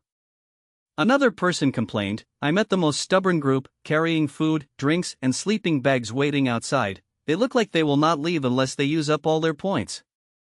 "Do they eat and sleep inside?" Someone gasped, "Aren't they afraid of wasting merit points? Wasn't it forced to leave?" The storyteller shrugged, "Once out, who knows if you can get back in? If you cannot enter, your merit points have nowhere to spend. In the end it is because people are stingy. If they had spent 3 merit points to look inside earlier, they would not be in this situation. Who can give up merit points for a life? And not knowing the inside situation, they want to pay in advance. Besides, the houses there look ordinary. I assumed Baklak was a place for players to rest." "How is the training ground?" Van Nan suddenly appeared like a specter beside the three.